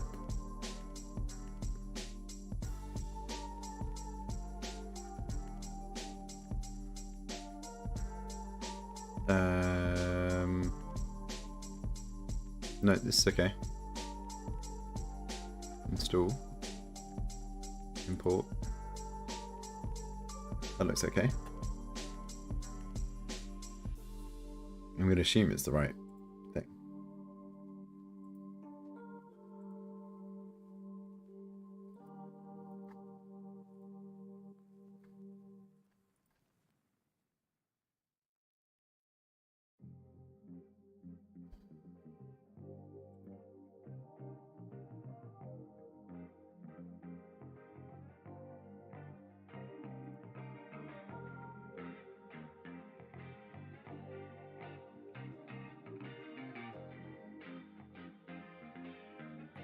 Right. Is that imported?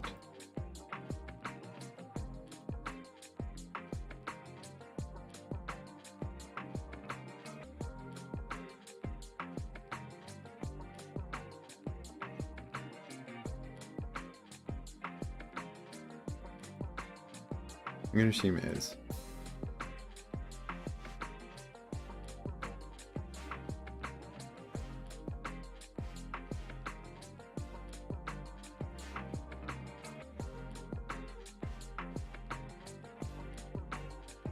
Yeah, there we go.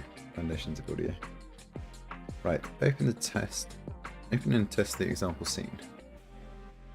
Example asset. Scenes. I'm assuming it's just this scene. No, in Unity Foundations of Audio, in here, there should be scenes, essentials audio.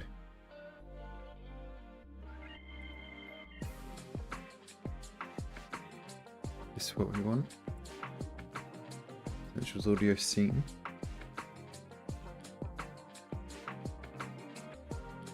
That doesn't look like a scene.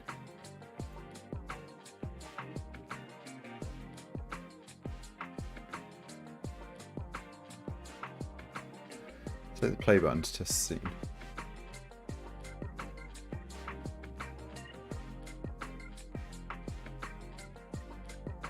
Drag your mouse without clicking to look around the scene.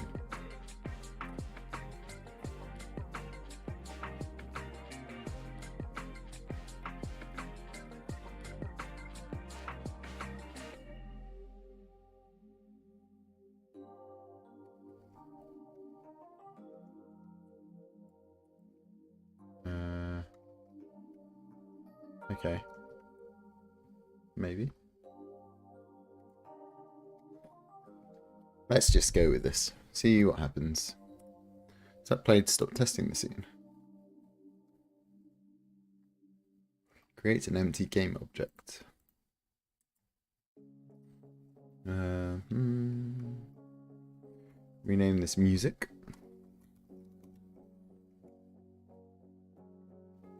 In the inspector, reset the position by aligning here, reset position, which it is.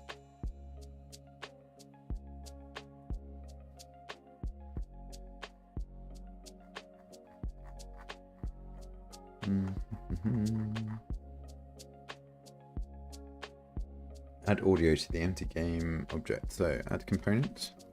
Audio source. Yep. Examine the available properties. Yep. In the project window, open the audio folder. See the audio clips provided within music. Audio in here. Select music. In the inspector, you see this.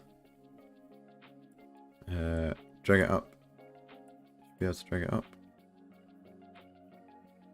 Nope, I can't drag it up.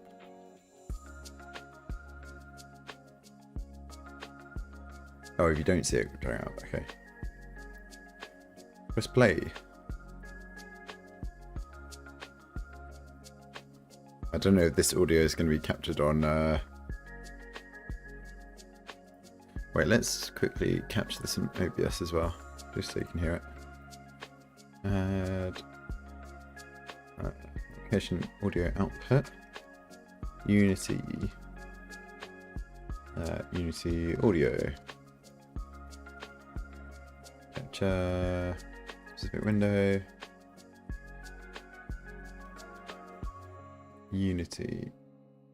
Okay. So now if I play... Yep. Ooh. Okay, I'm going to turn it down a little bit. That should be capturing now though. Let's drop that a little bit more.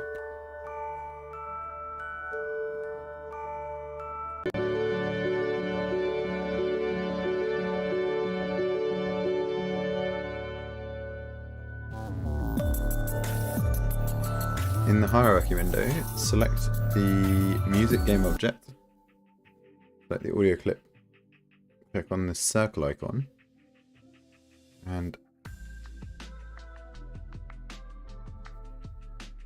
select the music audio clip.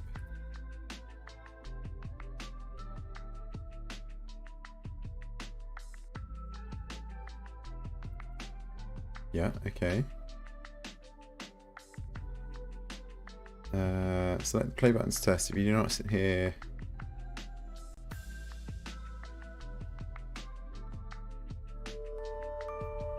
cool. Doesn't seem to be based on how close I am, because it's like located about here.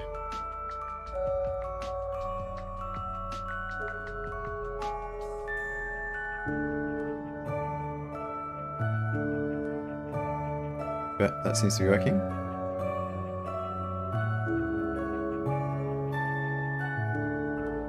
Well, that's the end of that.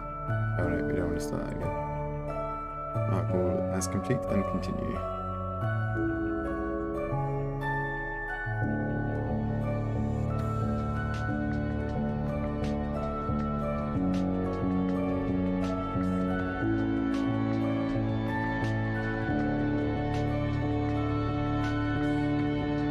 Just thought it's probably overlaying quite a bit. Let's pause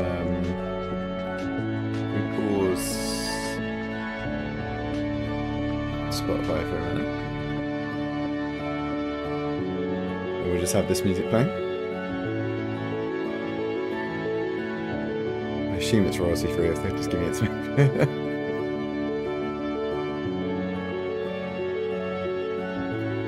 Okay, the background music you've added plays at the same volume wherever you are in the scene. You can add audio that changes volumes or even pitch depending on where you move in the scene. Just sound behaves normally.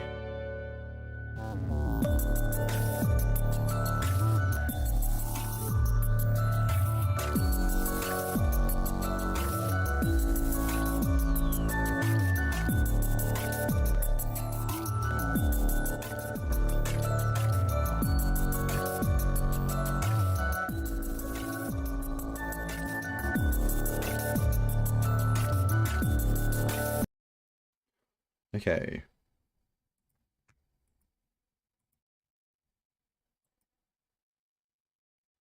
I'm not sure I've got the right thing here.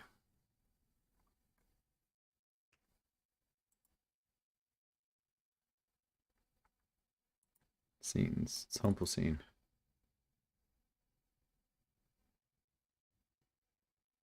Save, maybe?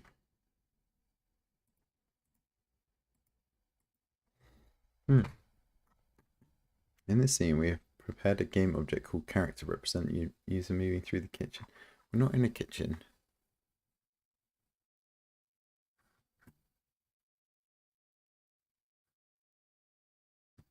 One of the assets are wrong here.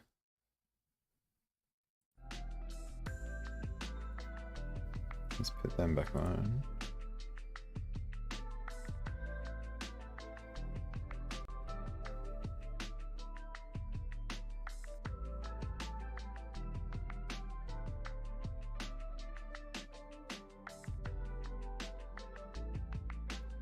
Well, let's do a new project. We're doing this.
Yeah, I feel like this has been updated since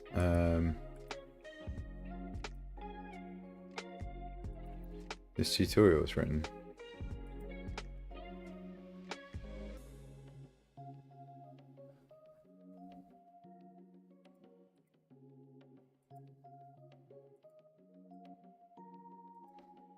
Because apparently the tutorial is talking about like a kitchen scene with a character object that you can use to navigate the scene.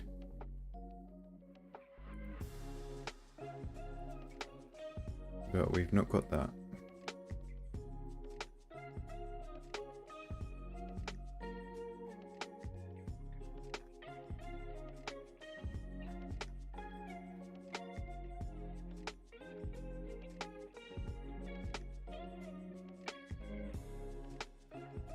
Let's see.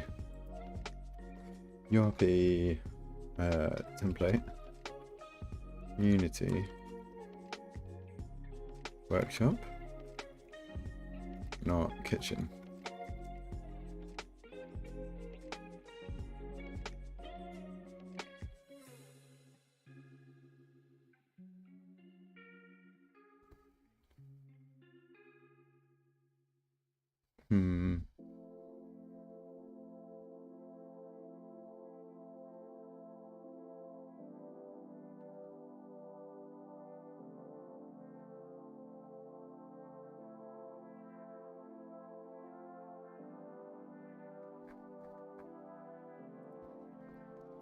Background, music, tutorial.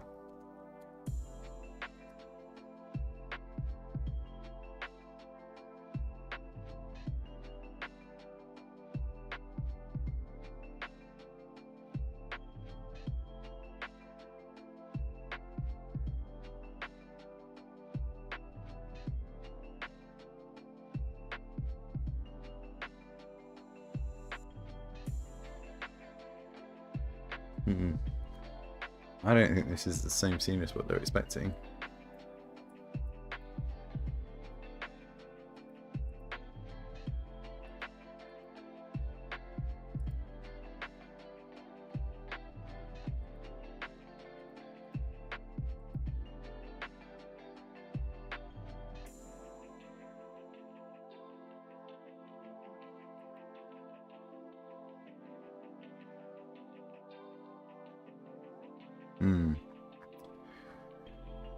Well, it's as good a time as any to wrap up the stream.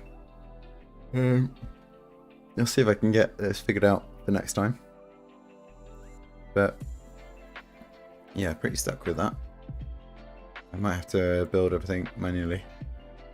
I think we're getting there in terms of what we can learn properly from the tutorials. So next time might be starting to just play around with Unity. We've got an idea for an endless runner, which is kind of what I want to build first as a little game. So probably going to start on that and just see where I get to. But yeah, I'll probably be playing some DBD tomorrow, usual time from 8, but I might do some Unity before that. So if either of that is of interest, then hopefully see you tomorrow. And thanks everyone who has dropped in, lurked, chatted, followed, all the others. Yeah, thanks a lot, and have a great evening. I don't have a stream end screen for Unity. I'm just gonna go with the no, not that one. Let's just update that, and we'll copy this.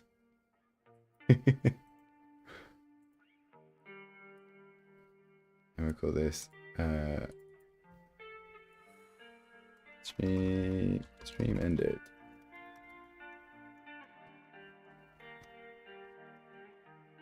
Okay. And